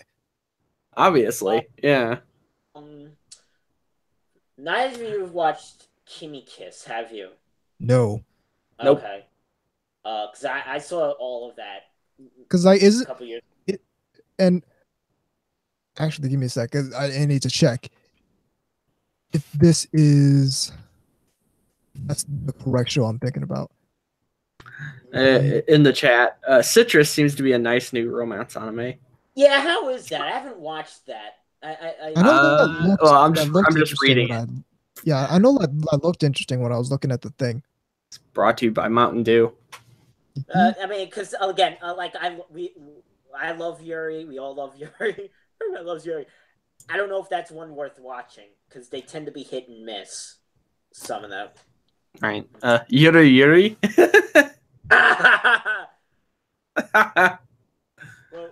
No. See, that's just Kyoko trying to prey on people. Yeah. Or and Shinatsu. Or Chitose. No, Chitose having lewd fantasies and then like the nosebleed. Yeah. And her twin sister just like drooling. Yes. Oh, it does seem like that's where that, because I know I know this became somewhat of a weird trend, which I know is going to sound really weird, but the drool thing. Oh yeah. Because you started to see like drool and spit, kind of as a bizarre fetishistic kind of thing. There was that. After that, there was Mysterious Girlfriend X, which exactly went with that. I was actually going to bring that up. That was another 15-minute. Oh, here's one. That was a harem show. Now this was a trashy show, but again, there's nothing wrong with liking certain trashy shows. Hey, we all got trash we got to take out. Like again, I was telling Nubis I bought Valkyrie Drive. So speaking of trashy, but no, another one was Masu Gakuen HXH. Okay, that's one I still need to finish. Yeah, that was the one where in order to power up the girls, he has to like basically like get them to the main male cat. That has to like bring them to like orgasm. Right. And of course, like yeah. It's like if they did Infinite Stratos but made it good instead of making it bad. Ouch. And somewhere. Hang on a sec here. But here's one that I really liked and I think everyone should watch, even if VZ thought it was boring. Saikano, How to Raise a Boring Girlfriend. Oh, yeah. Yeah. Again, I was only judging based on the first episode. Maybe I should. Well, what the fuck? The first episode's not even getting into the story. Well, maybe 2 episodes I might have seen. I don't remember. I have no idea. I know what's wrong with you, VZ. Saikano's amazing. Everyone should watch it. It's fantastic. That I saw half of. I stopped. I really need to pick one day watch again. Because I liked what I saw half of. And at an anti spin-off, Princess Lover. See, I'm actually in the exact same boat. I saw like half of it. I dropped off on it. And it's not like I don't want to finish it. I love the design for the main character. Oh, absolutely. The one with the pink hair, right? Or the blonde hair? The blonde, of course. I'm talking he's actually the second one in the series. The one with the pink hair can fuck off. I'm all about that blonde. Yeah, she's a scorcher, for sure. Put it this way, she's the one that the hentai version pretty much focuses around. Yeah, exactly. And there's a reason for that. Although, is it just me, or does that shot from inside of the limousine or car look incredibly massive? Yeah, obviously the scale was very bizarre. The size of the whole road. I don't know if Rosen Maiden counts. It's one of those things that might be kind of in a haremish romance, but I mean, if you count that, you have to count something like Haganai or something, which that's not really where I would go with it, but yeah, not 100%, no. Yeah, the Haganai is more harem than Yeah, and basically, yeah, it never goes really very serious with that. It's pretty remains pretty comical and tries to keep sort of a willy or won't with most of the characters type, you know. Though obviously there is favoritism. Oh, okay. Have either of you seen DNA Squared? No, but I know of it. Oh, I know of it.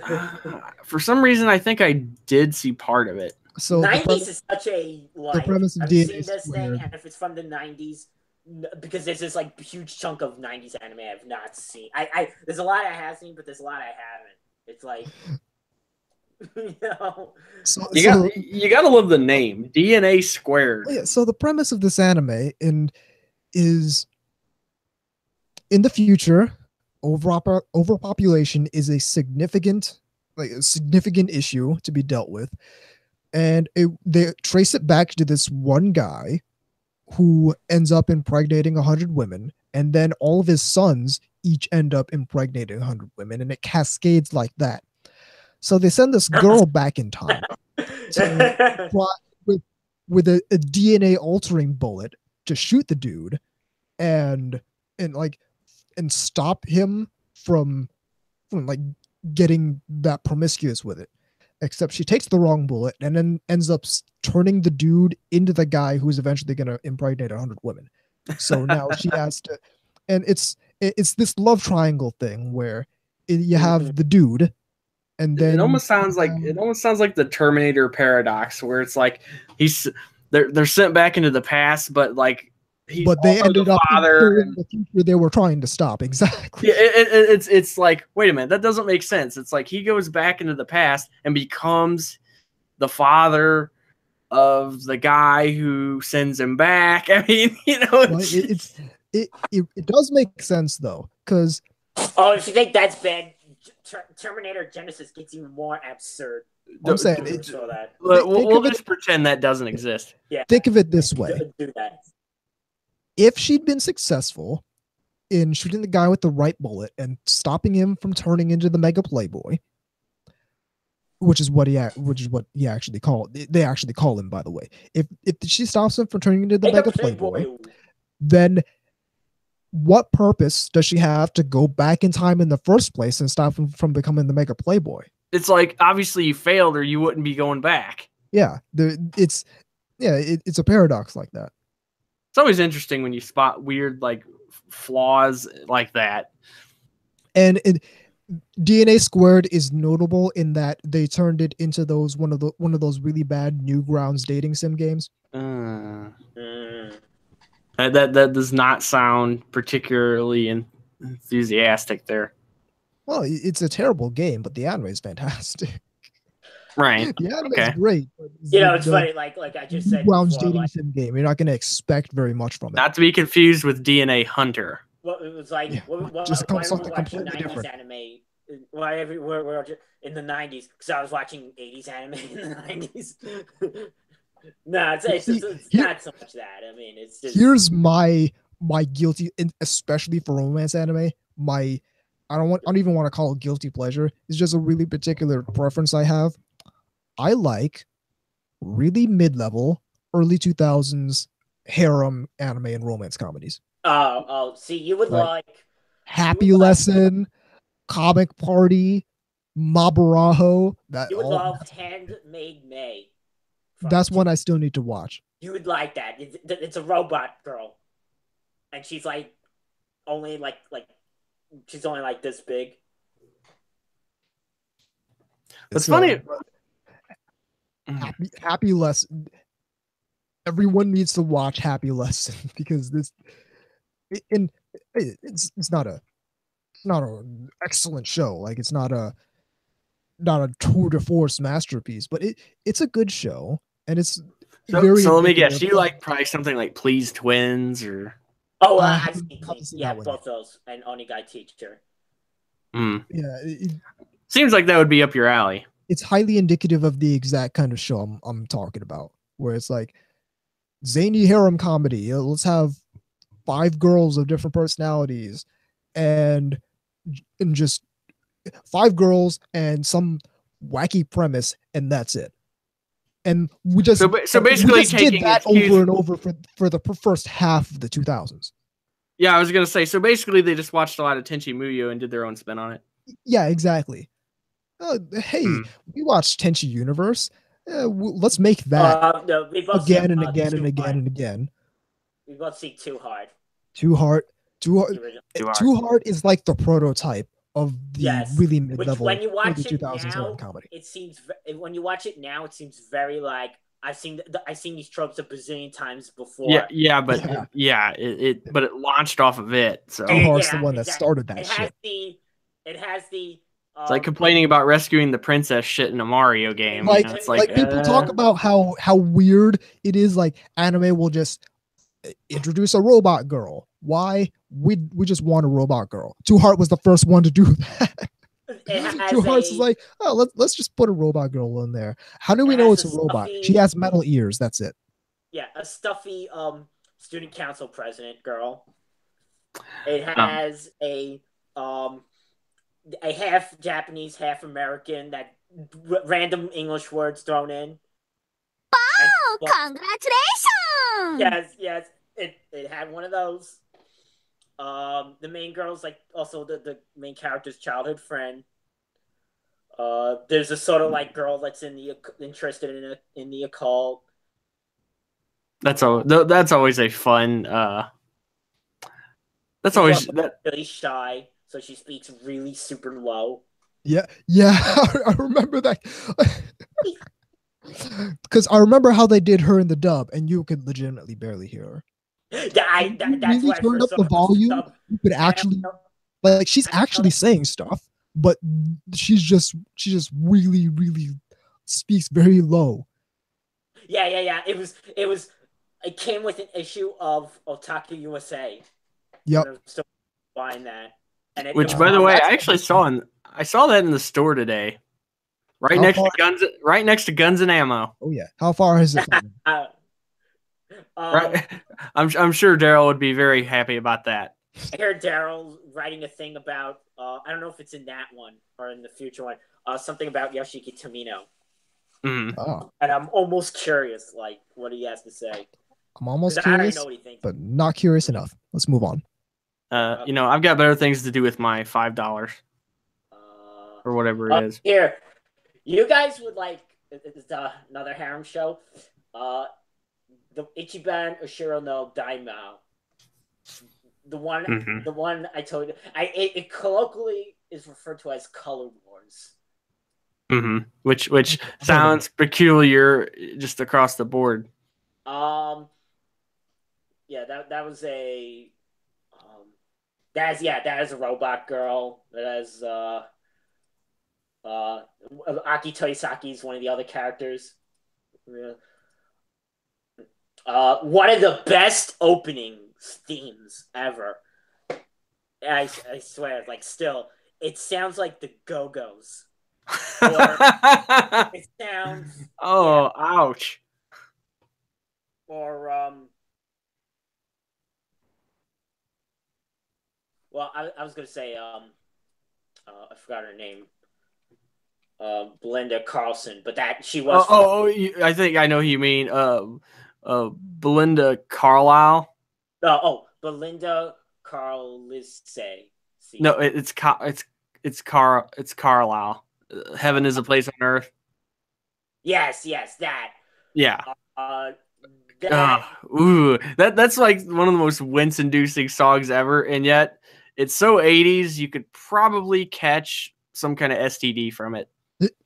All right, then you'll probably hate the opening, but that's exactly what it sounds like.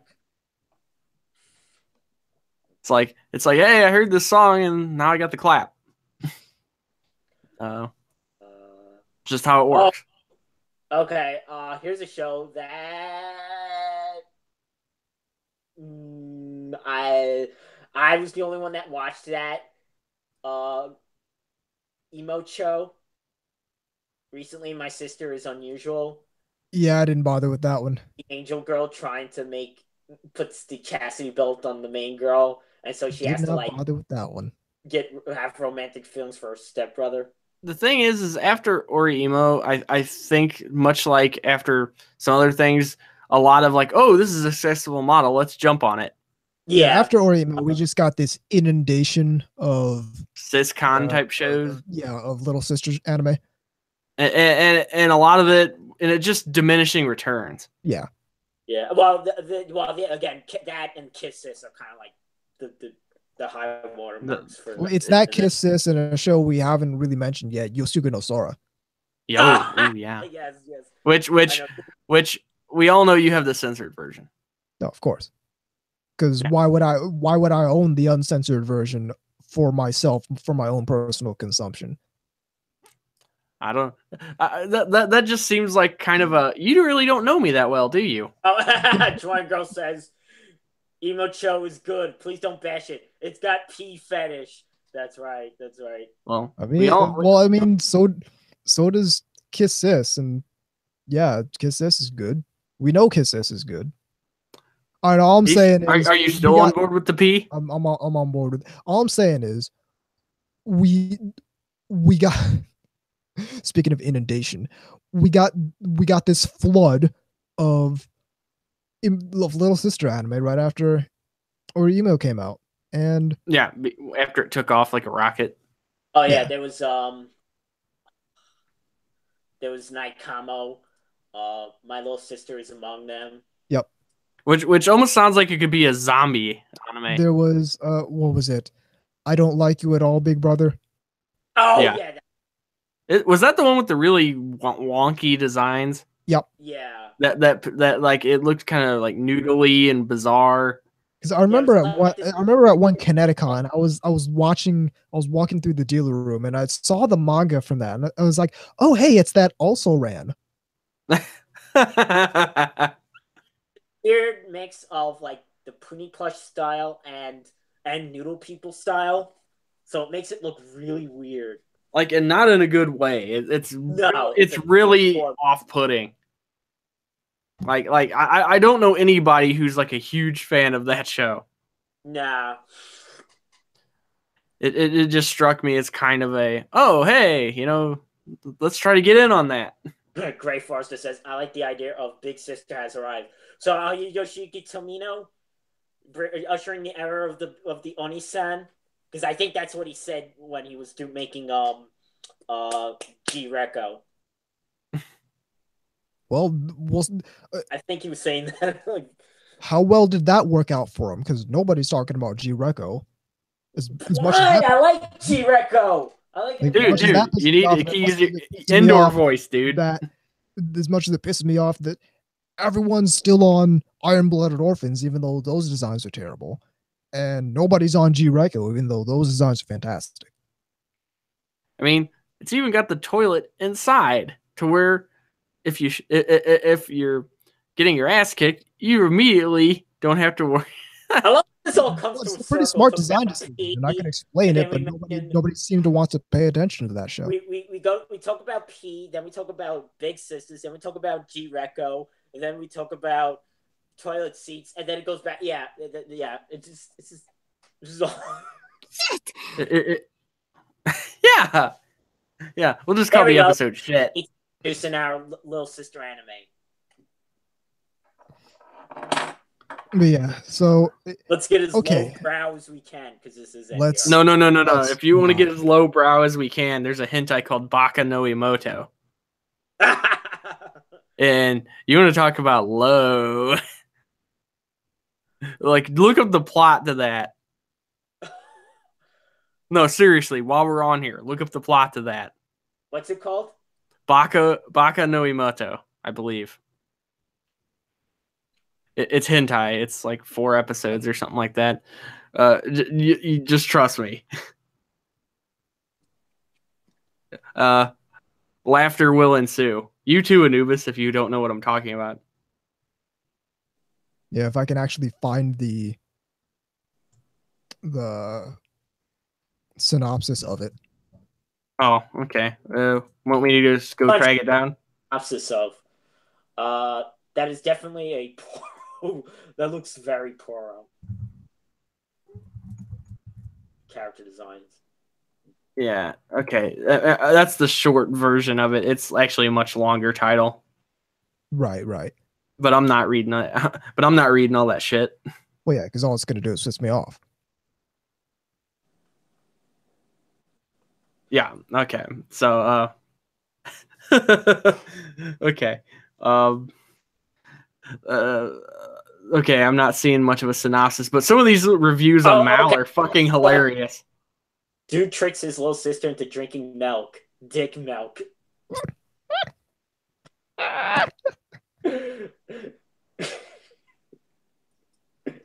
There you go. Like, some of the reviews on here are fucking hysterical. Like, it's like, yeah, it'll make her more intelligent or something. But who cares when you're fapping, right? If you like dumb as fuck emotos, decent heart, it says you'll probably like this. 10 out of 10 best. No, I'm not done. 10 out of 10 best anime of 2016. Would drink again.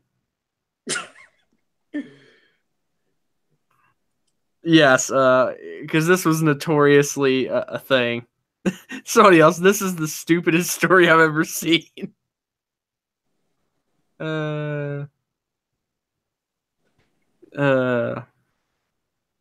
Anyway, yeah. Like I said, you want to get lowbrow.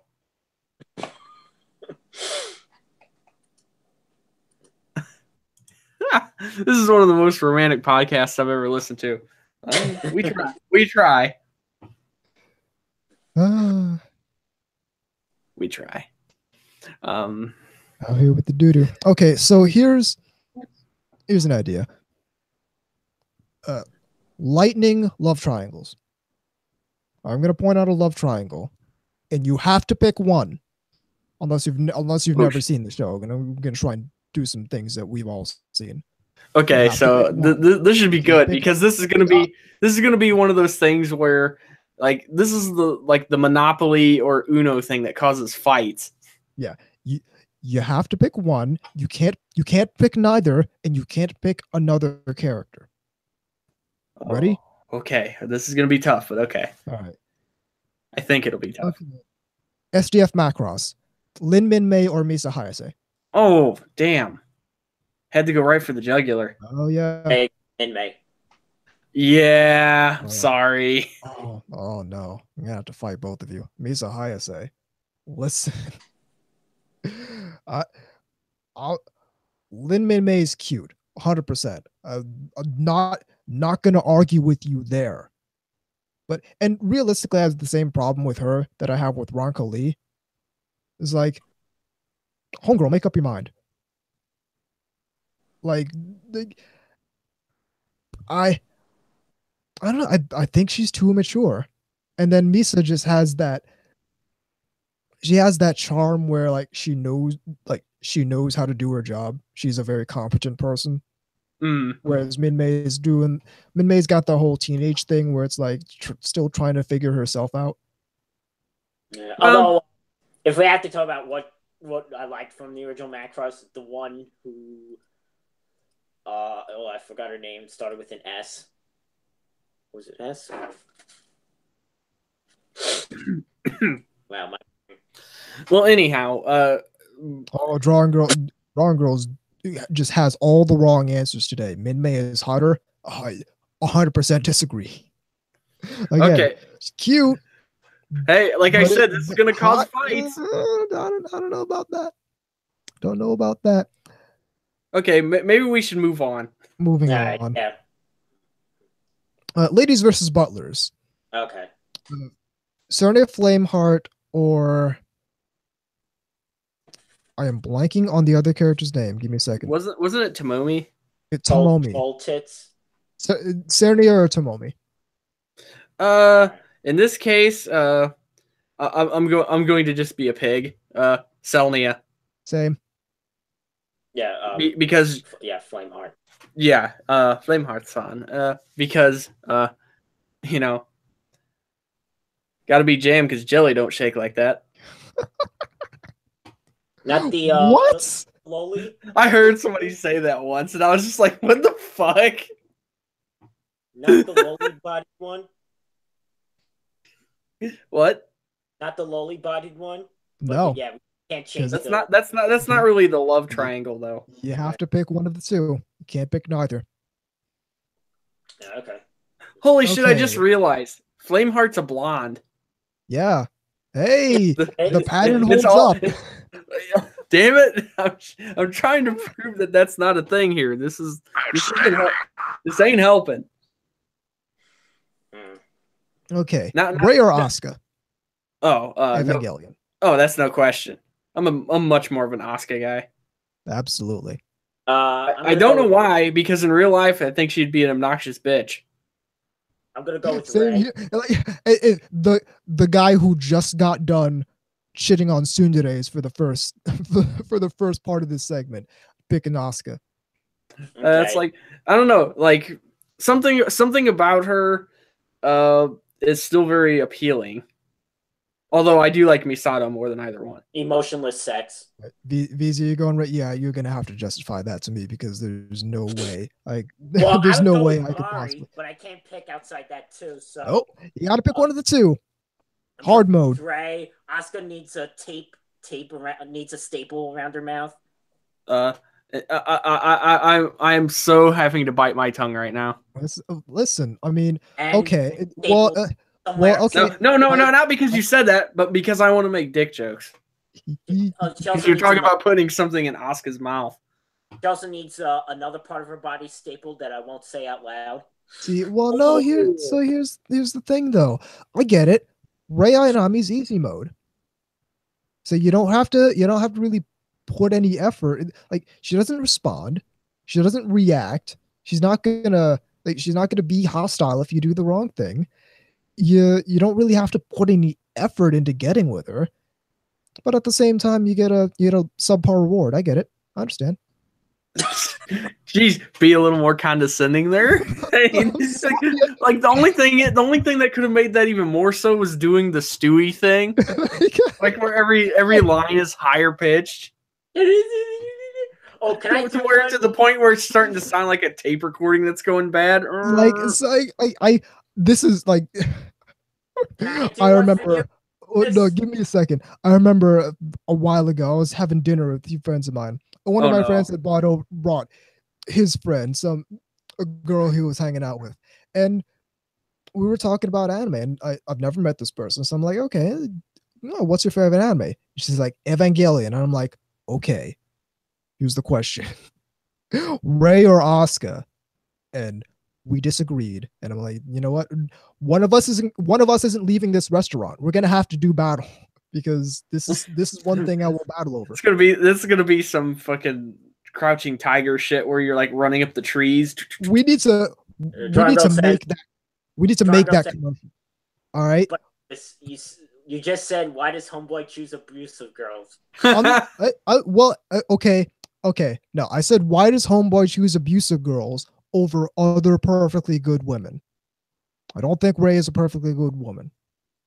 Sorry. That is his answer to that. That's how I justify completely going against everything I just said. No, it's just one of those. Okay, that's an exception. I just want to hate fuck that chick. But and realistically, that's the reason. But here's the thing: we need to make this commercial where two people. The idea of any of us three making a commercial sounds absolutely awful. Well, it's going to be one of those weird Japanese commercials, like the morning rescue commercial, where two people are talking the thing in where the episode. The policeman punches Darth Vader in the face. Yeah, so it's going to be like two people. It's a group at a restaurant talking, and they're all talking about stuff. And these two people sitting across the table from each other mention, "Oh, hey, who's your favorite Evangelion girl?" One says Ray, one says Asuka, and they lock eyes, and like a kung fu movie, they throw their chairs back. You hear the gong and start flying at each other like it's like those Wuxia films and shit with the wire work and stuff. You got the gong, boom. Yeah, exactly. You got these really bad like Batman sound effects and shit. But yeah, that's the commercial I want to make. Go VZ. Bam. Okay, Pow. I got one too. Only for Anubis though. Uh-oh. Okay. Nisekoi, Chitoge, or Seshiro? Chitoge because she's cuter, and only because she's cuter. Oh, I don't. You thought that was gonna be hard. I know which one I'd pick if you put a gun to my head, but they're both bitches. I'm sorry. To you? What? Isn't she a bitch also? Yeah, they're both. So this is giving me the choice between. Do you want to how big a bowl of shit do you want to eat? Yeah, exactly. Do you want to eat doo-doo or vomit? Like, they're both bad. I'm just gonna pick the one that's less bad. It's not hard. Yeah. I'm not gonna, and trust when I say I'm not gonna like it, but I know which one. Vomit or have awful diarrhea. Yeah, exactly. Dysentery, the soup. Both are bad. One's marginally less bad than the other. Sorry. Love the fact that we're talking about romance anime and things like that, and we're talking about crap and vomit, which actually works very well in the sense that we mentioned Bondage Game earlier. See, that's what we do on NTR Radio. We do the thing, we do callbacks, and we do the thing where it loops back around, the callback. This way, the sophisticated anime podcast. Yeah. Sure. Okay. Any more? Yeah. I had one in mind. Well, go ahead, K-Gods. Oh, I was done. Oh. I had one in mind, and I 100% forgot it. Okay. Ouch. Yeah. The thing is, I can think of things, but I'm not thinking of triangles. I'm thinking of just pure like harems. It doesn't matter. Just pick two. No. Okay. Shit. That don't. Yeah. I'm blanking now. Oh well. Okay. Full Metal Panic. Kaname Chidori or Teresa Testarossa? Ooh. Testarossa. Yeah, I don't know why, but I like her more somehow. Even though overall Chidori's probably a more fun person. See, and again, going completely against everything I said in this episode, I gotta go with Chidori. Because she just seems fun to be around. True, but I'm going purely on looks. I'm being shallow. Hey, damn! And partially, I'm going on looks as well. How did I not mention Monogatari in a romance episode? Oh, we need to hit up some Amigami, this or that. Oh no! Okay, I got one. Uh-oh. And this one is designed purely to make Anubis have like basically an aneurysm. This is shit on Anubis episode. I get it. Let's go. No. I already know your answer, but I'm gonna say it anyway just because I want to hear you flip out. Katsura versus Sakai. Never turn down yacht sex. Katsura, absolutely. See, I was hoping you would actually flip out a little more. Like, what? that's not even close. No. This isn't an argument. Like, of course I'm going for Kotonoha. Well, I would too. Okay. Again, and this. Now I get to reinforce. Now I get to actually reinforce the thing I said at the beginning of the segment. Okay, see, I told you, we're good at callbacks. I can go for the girl who's obsessed with me, receptive, willing, in love, or I can go with the girl who's not mature enough to actually admit she's in love. Not a particularly difficult decision. It's not just like this. This isn't an option to me. Like, okay. Okay. School days. So Sakai ruined everything. And unpopular opinion, everything bad that happened in school days is more Sakai's fault than Makoto's.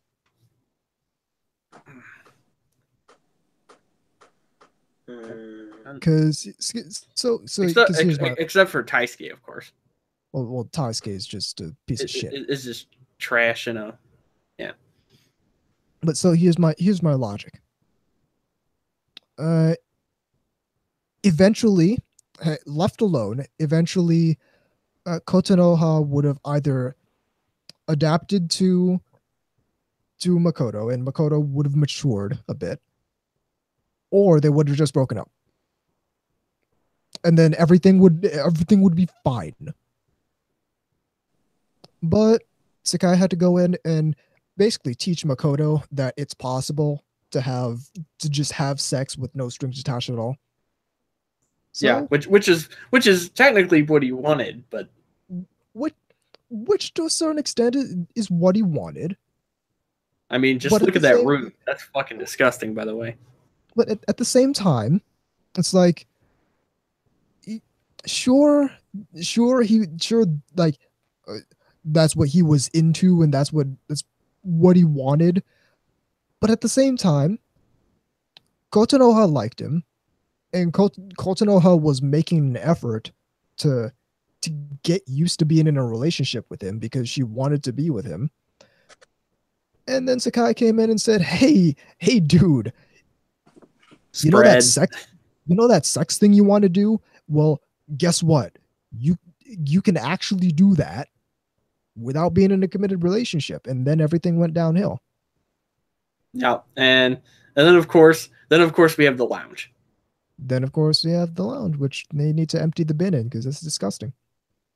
Seriously, that place has got to be a festering boil of fucking disease. And then Makoto turns into a monster and starts using a whole bunch of people for sex. And then they all leave his dumbass. And then when Sakai... Then when he has no options. When Sakai realizes that she created this monster, and wants Makoto just for herself, like she originally wanted, but wasn't able to articulate that because she's immature. And realizes that he created this huge monster and decided to call him out with this huge lie in the middle of class to make him a pariah. And as a result, he doesn't have any options left and is basically stuck with her because of her giant lie. And he rekindles his relationship with Kotonoha. And everything's fine until everything's not fine because Sakai can't handle the fact that she lost. Can't handle the fact that she's a bitch and she lost. And maybe she should mature up and look for another dude, except she's a bitch and she's selfish. And yeah, she's the exact bad kind of person who creates that situation. And so as a result, if it weren't for Sakai, everything would have been fine. Either the Makoto Kotonoha relationship would have been completely fine, or they would have just broken up.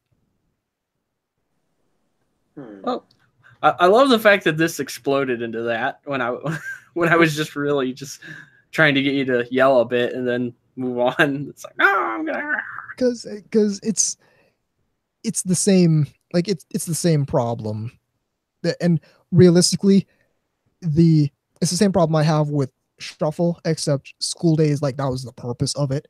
They did Kotonoha wrong in School Days. Well, and to a certain extent, they did Makoto wrong.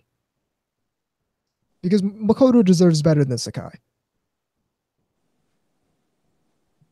Not sure I agree with that, but okay. Well, okay. Here's the thing.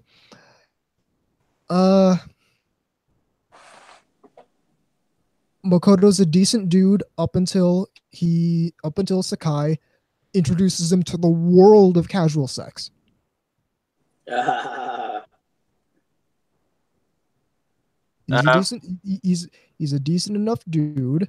Maybe a little handsy, but until Sakai says, "Hey, dog, I'm I'm not mature enough to admit that I made a mistake getting you and this girl together when really I want to be with you, homeboy. So what I'm gonna do is instead of trying to fix that, you can just have sex with me, and I'll pretend that's enough. Wow.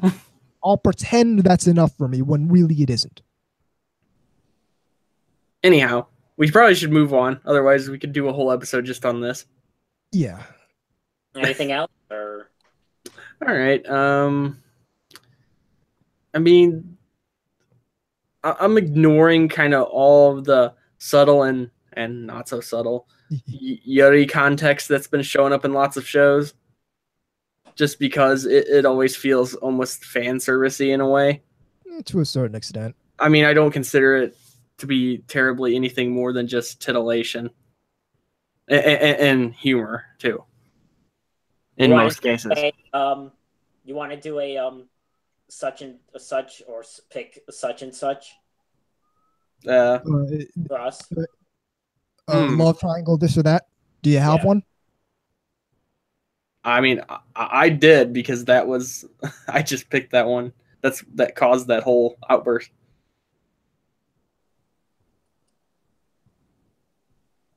Because I don't have one on mind at the time. I had I know. The one I had was the Full Metal Panic one. Oh, okay, yeah. I don't know. I like Tessa for some reason. I like Tessa, but I don't know. Chidori seems more. Oh, Drawing Girl's got one, and you know what? I was actually gonna say this one. Perfect. For or emo. Oh. Kinera. Oh, okay. Kirino or. What can I say? I like Kirino. I mean, yeah. Kirino. I gotta go with Kuroneko. I know you were. I knew you were gonna pick that. I gotta get it, and don't get me wrong. Kirino's a good choice, but Kuroneko has a very, very particular kind of charm that I can't 100% pinpoint, and to a certain extent, I think the Chunibyo thing is very charming as far as Kuroneko's character goes. I'll just be blunt and say it's all about the booty.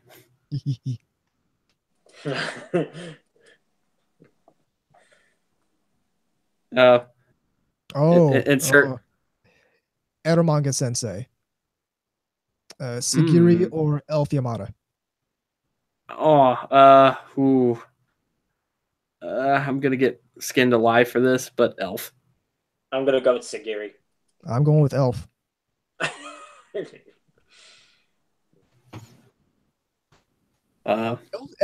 Elf, and once again, I'm going against the tsundere thing. Well, to a certain extent, like every character in Eromanga Sensei is a tsundere, so that doesn't even matter. But Elf just seems like a much more interesting character than Sagiri, and which to a certain extent, I feel like they could have done a lot more with Sagiri. And I feel like they could have done a lot more with Elf, as a matter of fact. But here's another one. Monogatari, Hitagi or Tsubasa. Tsubasa. I was thinking that one too. That's not a hard decision for me. Tsubasa, absolutely. Same, Tsubasa. Yeah, I guess I'll have to go that route too. Better character design, better personality. Titties and glasses. What can I say? More interesting, like affliction. I don't know what to call it. Nah, that's an interesting. And you get two characters in one. Yeah. Very nice. Okay. Yozora or Senna? Oh, actually, this isn't a hard decision for me. Ouch. Now, if I'm going purely in the sense of being, depends. Everything in my brain says Santa is the correct answer. I think. Well, I think the criteria would be which one would you get with. Oh, oddly enough, I somehow do like Yozura's personality. I don't know why. It makes no sense on paper. Just like communism. I don't know. I'd go with Senna. Same Senna. Yozora is one of those characters that I just think is a bitch, and I get that's her character, but I like her. I will say one thing though. I like her better with long hair. Yeah, and the same. She goes rocks for all the long hair better. Characters. All these characters look better with long hair. I mean, like, and I'm not the guy who only. Yeah, I thought you picked Senna. Hang on, you interrupted. I fucking lost my train of thought. Talking about long hair. I know. I know that much. No, I was saying, and I'm not one of those guys who they have to have long ass hair. See, I kind of am that guy. I mean, like shoulder length hair and things like that are fine. Shoulder length's easily fine. Yeah, I don't like them to look like they freaking, are trying to be a like anarcho punk band or some shit. No, not. I don't know. I think my limit with the short hair kind of looks like I can't believe I'm going to reference this. Kitami from Bible Black. Yeah, about there. That's about where my cutoff point is with that. Beyond that, you start looking too boyish for my taste.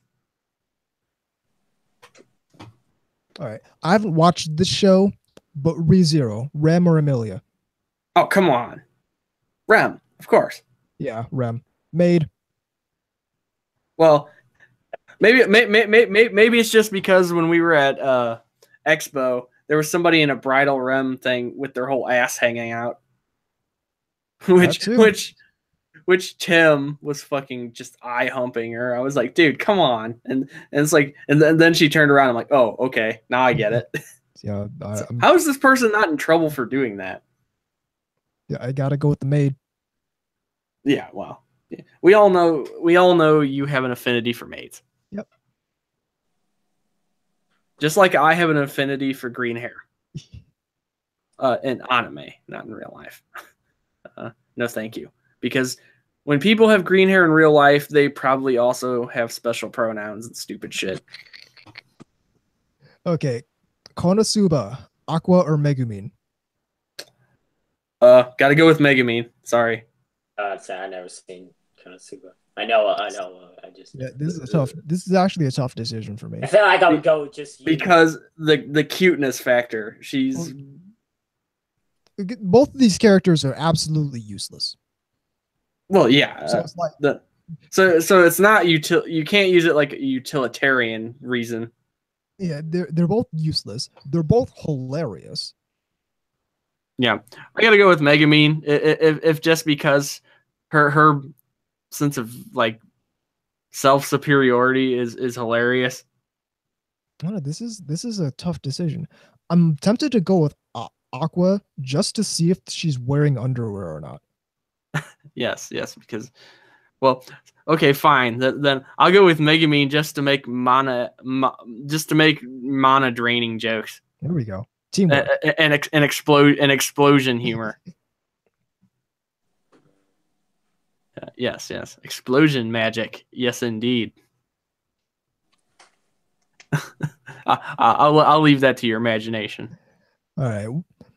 So, okay, to round out the segment. Yeah, one more. Not one more, but not favorite romance anime, but favorite anime romance.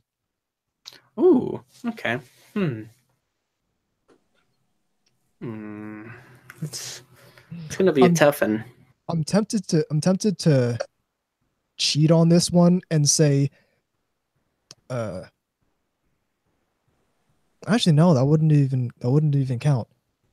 Because I was gonna say, Junichi Tachibana from Amagami SS with whoever he ends up with, because it's an omnibus show. But that wouldn't even matter because it's all different characters regardless.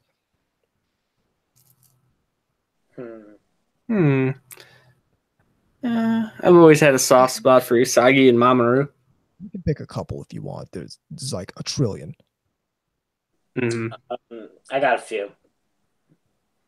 I'm gonna say Sota and Nanami from Working. Just because of the build up of her trying to get the trust of him. I'm surprised Anubis didn't go the shit posting type route and say blank from. well, that's one character. No, it's not. They're one character when they're gaming. Yes, but for the purposes of humor. Well, I'm tempted to go with. And again, you can pick a couple. I'm tempted to go with Junichi and Haruka Morishima from Amagami SS. Because the play between those two characters is just spot on. Just absolutely spot on. What's the female one? What's the Morishima Haruka? Okay. Crap. So yeah, call it cliched if you want, but I'll go with Usagi and Mamoru because it's a long-lasting one that stretches over 5 seasons and a couple movies. I'm also gonna go with I forgot the main character, but him and Aki from Photokano. Ooh. Yeah, good call. That was another really well done one. Here's another one. Yoshika and insert other witch here. No. Lynette Bishop. Yeah, let's go. Yeah, that's where I was gonna go with it. You beat me to it. Yes. And of course we can't go through this without mentioning Tomoya and Nagisa from Clannad. Well, I can't go through this without mentioning that couple. Yes. That's funny. All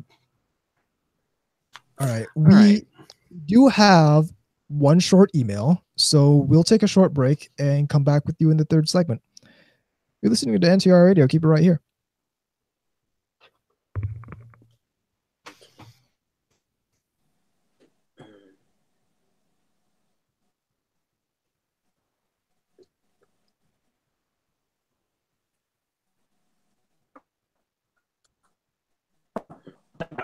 Can't believe this fucking email. Cannot believe this fucking email. Did we get another one from that Russian dude? No, we didn't. We didn't get another. What? From Russia with love? No, it's not from Russia with love this time. Okay. Bulgaria.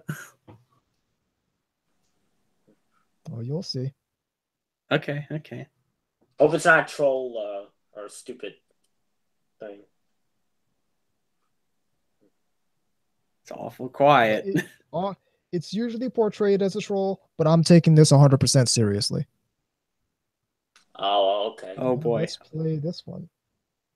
Let me guess, another Jekko one.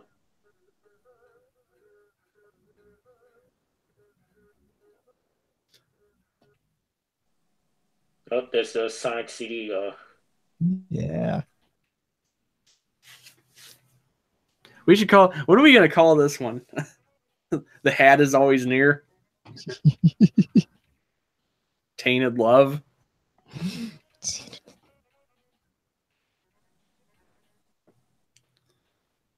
Straight into the crap. Shit. Well, you did drop it a couple times.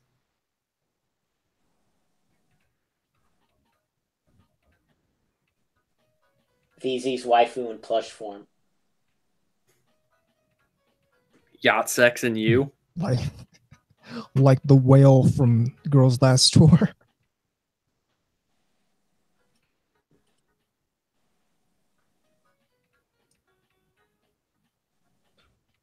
I love wings. You never heard of that? Was this a cartoon? Was this a recent thing? No. He got fucking mad. That was even more funny, except that I don't think I heard of Wings except until then. Like, he storms off naked after the thing. It's like, idiots don't know wings. Love wings. He gets out of the thing and storms off. It's like nope. I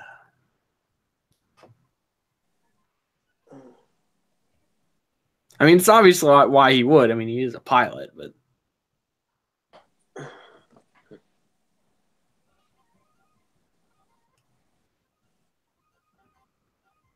He needs to get back on Sonic CD. I haven't played it in a while. I could download it on my phone and iPad. Oh yeah, because they came out with it for like every platform.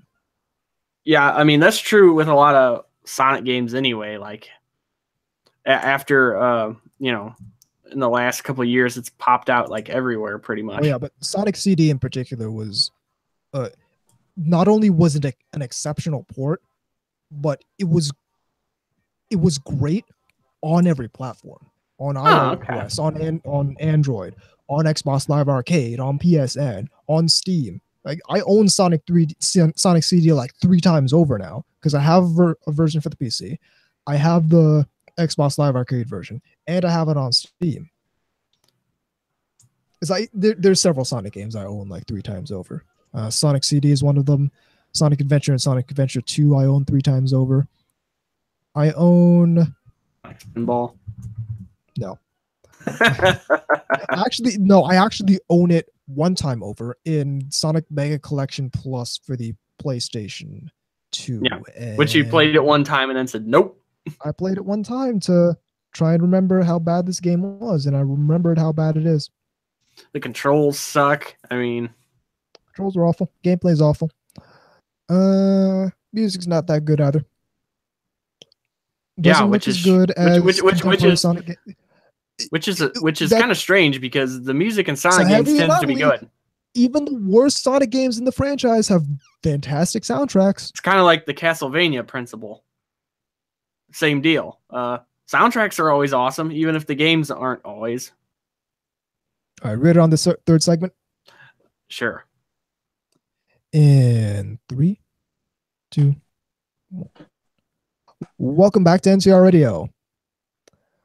We have mail. Who got mail? Simple question. This one's coming in from Drawing Girl 94. Are traps gay? And I'll let you know this is a 100% serious question. Are traps gay? I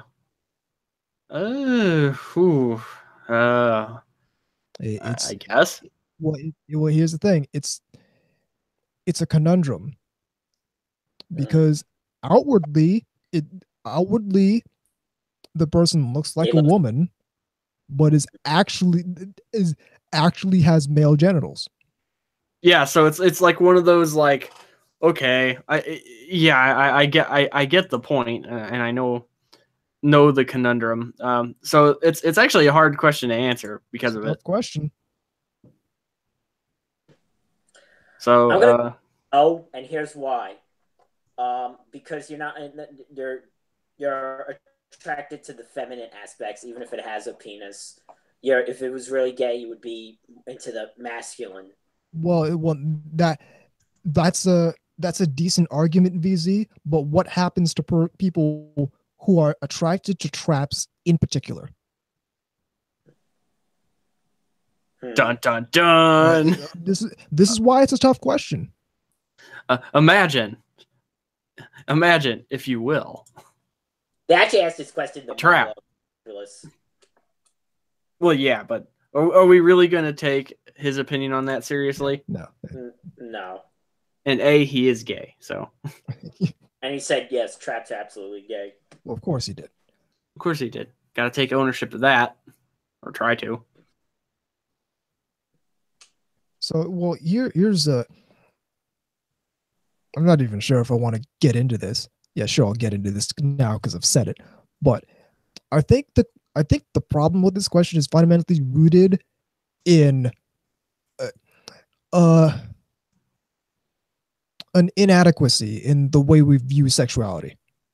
Rather than being, yeah, it's assuming it's this very rigid kind of black and white thing when it really is different shades of gray. Yeah. I mean, there's, and I hate this saying because it's been used a lot lately, but in this case, it actually is true. Very much a spectrum. Well, yeah. Well, here's how I look at it. Insert so spectrum. So, how would you define gay? Yeah, I mean that's why I said it's not really a. It's hard to just throw it in one or yeah. Well, if you're normally attracted to women, but you've only ever been attracted to one dude, are you bi now? Yeah, I see what you mean. I mean, like, because from everything we know about psychology and all that kind of stuff would tell you no. Right, exactly. So the problem is what we try to explain as just a set of set in stone behaviors is really more of a set of experiences and tendencies. Oh, by the way, in the chat, 50 Shades of Gay. Yep. Yeah. That is all. I saw it. I didn't necessarily want to acknowledge it, but I saw it. Fuck and piss! So what I'm basically getting at is we can define being let's say we can define being gay as tending toward the same sex and having experienced attraction toward the same sex, and straight as tending toward the. And I explained this a while back in Zeke Freaks Discord channel. Yeah. Let me see if I can find this because I don't want to misquote myself of all people. Control F, bro.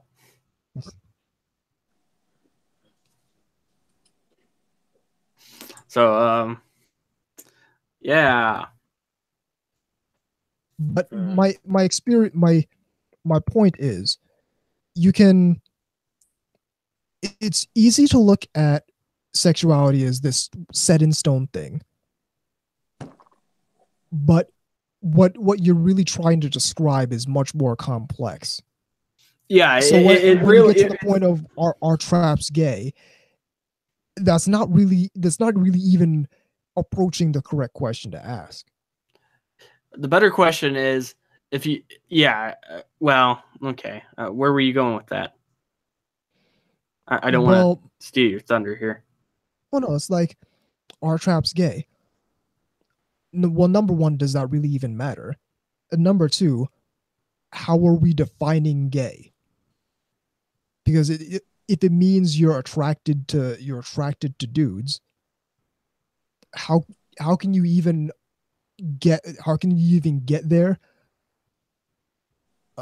when the original attraction is presented as feminine, is presented as female? Exactly. Yeah, I gotcha. Well, it's like people who try to define, what pedophile, what's, and a person even an hour below the age of 18, don't you know? Yeah, and they're gonna have like giant boobs, but they're prominent sexual secondary characteristics, or the vice versa, where the character could look extremely prepubescent, but is over 18 or 500 years old. But that's a certain. I think that is sort of a different issue where how to put this, the idea that I just think that's a separate issue from like gay straight sexuality sort of thing. Again, I'll just go on the record and say, no, I think it's, again, different shades of gray. It's unlikely for anyone to truly exist on the extremes of it. Even though people claim the contrary.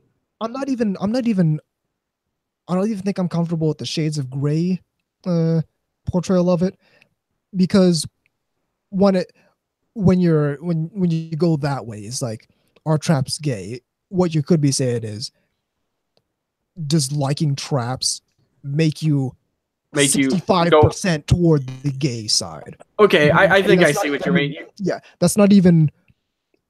You're saying it's more like an accurate portrayal of. I'm saying it's more like, okay, if someone says they're asexual, what that says to me is they have not experienced sexual attraction. Mm-hmm. Which is funny to me, because that would upset some asexual people, as, oh, that means I haven't, which it's an accurate statement, but people like to think in absolutes. So people say, I'm asexual. Well, yeah, it's because Sith Lords are apparently very common now. Well, yeah, exactly. So people say, I'm asexual, so I have never and will never experience sexual attraction, which they don't know if that's true or not. And I don't know if that's true or not. I can't know. So the way I portray it is, asexual, has not experienced sexual attraction. Bisexual, has experienced sexual attraction toward both the same sex and the opposite sex, and tends towards both ones. Tends towards both, or might tend more toward one than the other. But still, a propensity for both is there. Still a propensity for both, exactly. Oh, it's still a willingness to be attracted to both. Also known as college. So heterosexual, has experienced attraction to the opposite sex and tends toward the opposite sex. Homosexual, has experienced attraction toward the same sex, tends towards the same sex. Pansexual, has experienced attraction toward both sexes. Pansexual, has tried to put their penis into an electrical outlet. And has no tendency. Like, doesn't tend toward either one. So I think, if that, I think that's more accurate away, but it's a difficult it's a nuanced concept, so we can't do that. Not only that, but it's also relatively, in the grand scheme of human existence, a newer concept. Well, certainly. I mean, like, you can't go back 300 years and spew this shit. People just look at you like, huh? And I mean, Actually, there's some places you still can't do it. What about if you're attracted to, like, the Eiffel Tower, which actually is a thing called objective sexualism? Well, yeah, then that's something completely different. That's a paraphilia. That's a sexual fetish. Yeah, and that involves, you know, an unnatural attraction to monuments in Paris.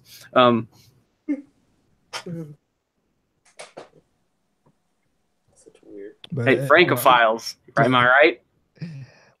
But are traps gay? I don't even think that's an important question. Do I care? No. Well, to answer the question, I don't think traps are gay. I don't necessarily think liking traps is gay behavior. Gay behavior. He's. Doesn't that sound like something that the NWA would complain about? Gay behavior. Yeah, just be like rant around or Well, DMX. that sounds like. Yeah, I was about to say that sounds like something DMX would rap about. Dealing with gay behavior after he tells you to suck his dick. Yeah, right after he gets done saying you're gonna suck his dick. Yeah. I really hate because gay people, and you're also gonna suck my dick for some reason. That's DMX's music. That's about as good as I can do with that. But yes, to actually answer the question finally, I don't necessarily think liking traps means you're gay. But I think sexuality is more nuanced than that. Yeah, that's the way I and I also think it doesn't matter. I think people put I mean, at the end of the day, does it really matter? Yeah, exactly. I think people put way too much stake in whether or not does traps make you gay. Nah, it doesn't matter. And number two, does it matter that other people approve of the anime characters you're attracted to? Well, yeah. I mean, another good example of this is pretty. Excuse me. There's a I'll give you another example. Yeah. But before that became a big question, another question was if liking Futanari made you gay. Which is quite frankly stupid, by the way. Yes, that's if you can't figure out why that's not the case, no amount of explanation is going to help you. So, Drawn Girl in the IRC responds, there's a stigma about being gay. Sadly, homophobia is still a thing. I would encourage these people to seek environments. Anime is not going to help you.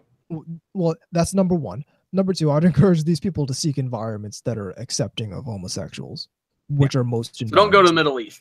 Don't go to where people shit on gay people for no reason. You know, the remaining 5 places where that's a thing, and where beheading is also still a thing. No, I'm not even talking about that. I'm talking about just casual homophobia, like in America.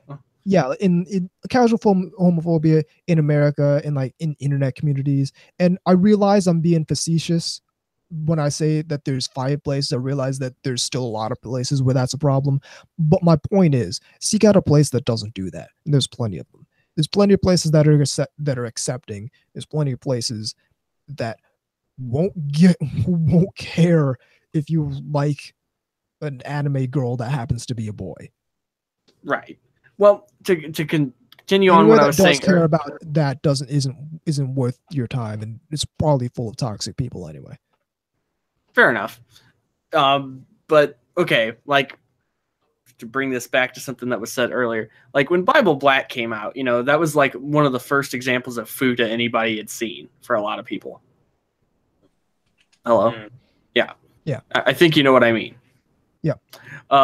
And there were some things about that when that, and somebody explained it as, it's well, how is that any different than lesbians with strap-ons? Really isn't different. It's somehow that's not gay for guys to watch, but you know what I mean? And I think they got him with that. Because then it just kind of stopped fucking talking.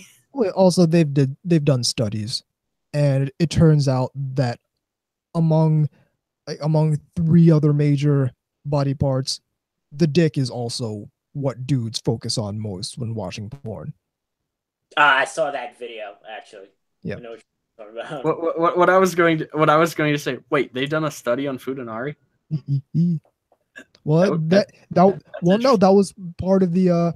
It was a presentation this guy was giving, and that was part of it. That partially explains the appeal of Futanari. Yeah. Plus, because it's usually, and let's be honest, most Futanari is girl on girl. Oh yeah. I mean, it usually is lesbian based, at least as far as I can tell. So yeah, Answer finally a serious answer to the question: are traps gay? Only on NTR Radio. Clearly a romance episode. Oh, obviously. Oh, where are you getting? Yeah, talking about whether stuff is gay, fuda, poop. What about Shota? Shota? Oh, that's Yeah. gay as hell. Oh yeah. I mean, come on. No. Yeah, I mean, like, sorry, but Boku no Pico is gay. Sorry. I don't care. Well, that's fine, but it is gay. That's okay. Again, we're one of those communities that's accepting and doesn't care if you like Boku no Pico. That being said, we might tease you. Sorry. That being said, yeah, but it's good. And I'll tease you about it, but I like it too. So I'm on board with. And you go, that. yo! Please don't. Yo!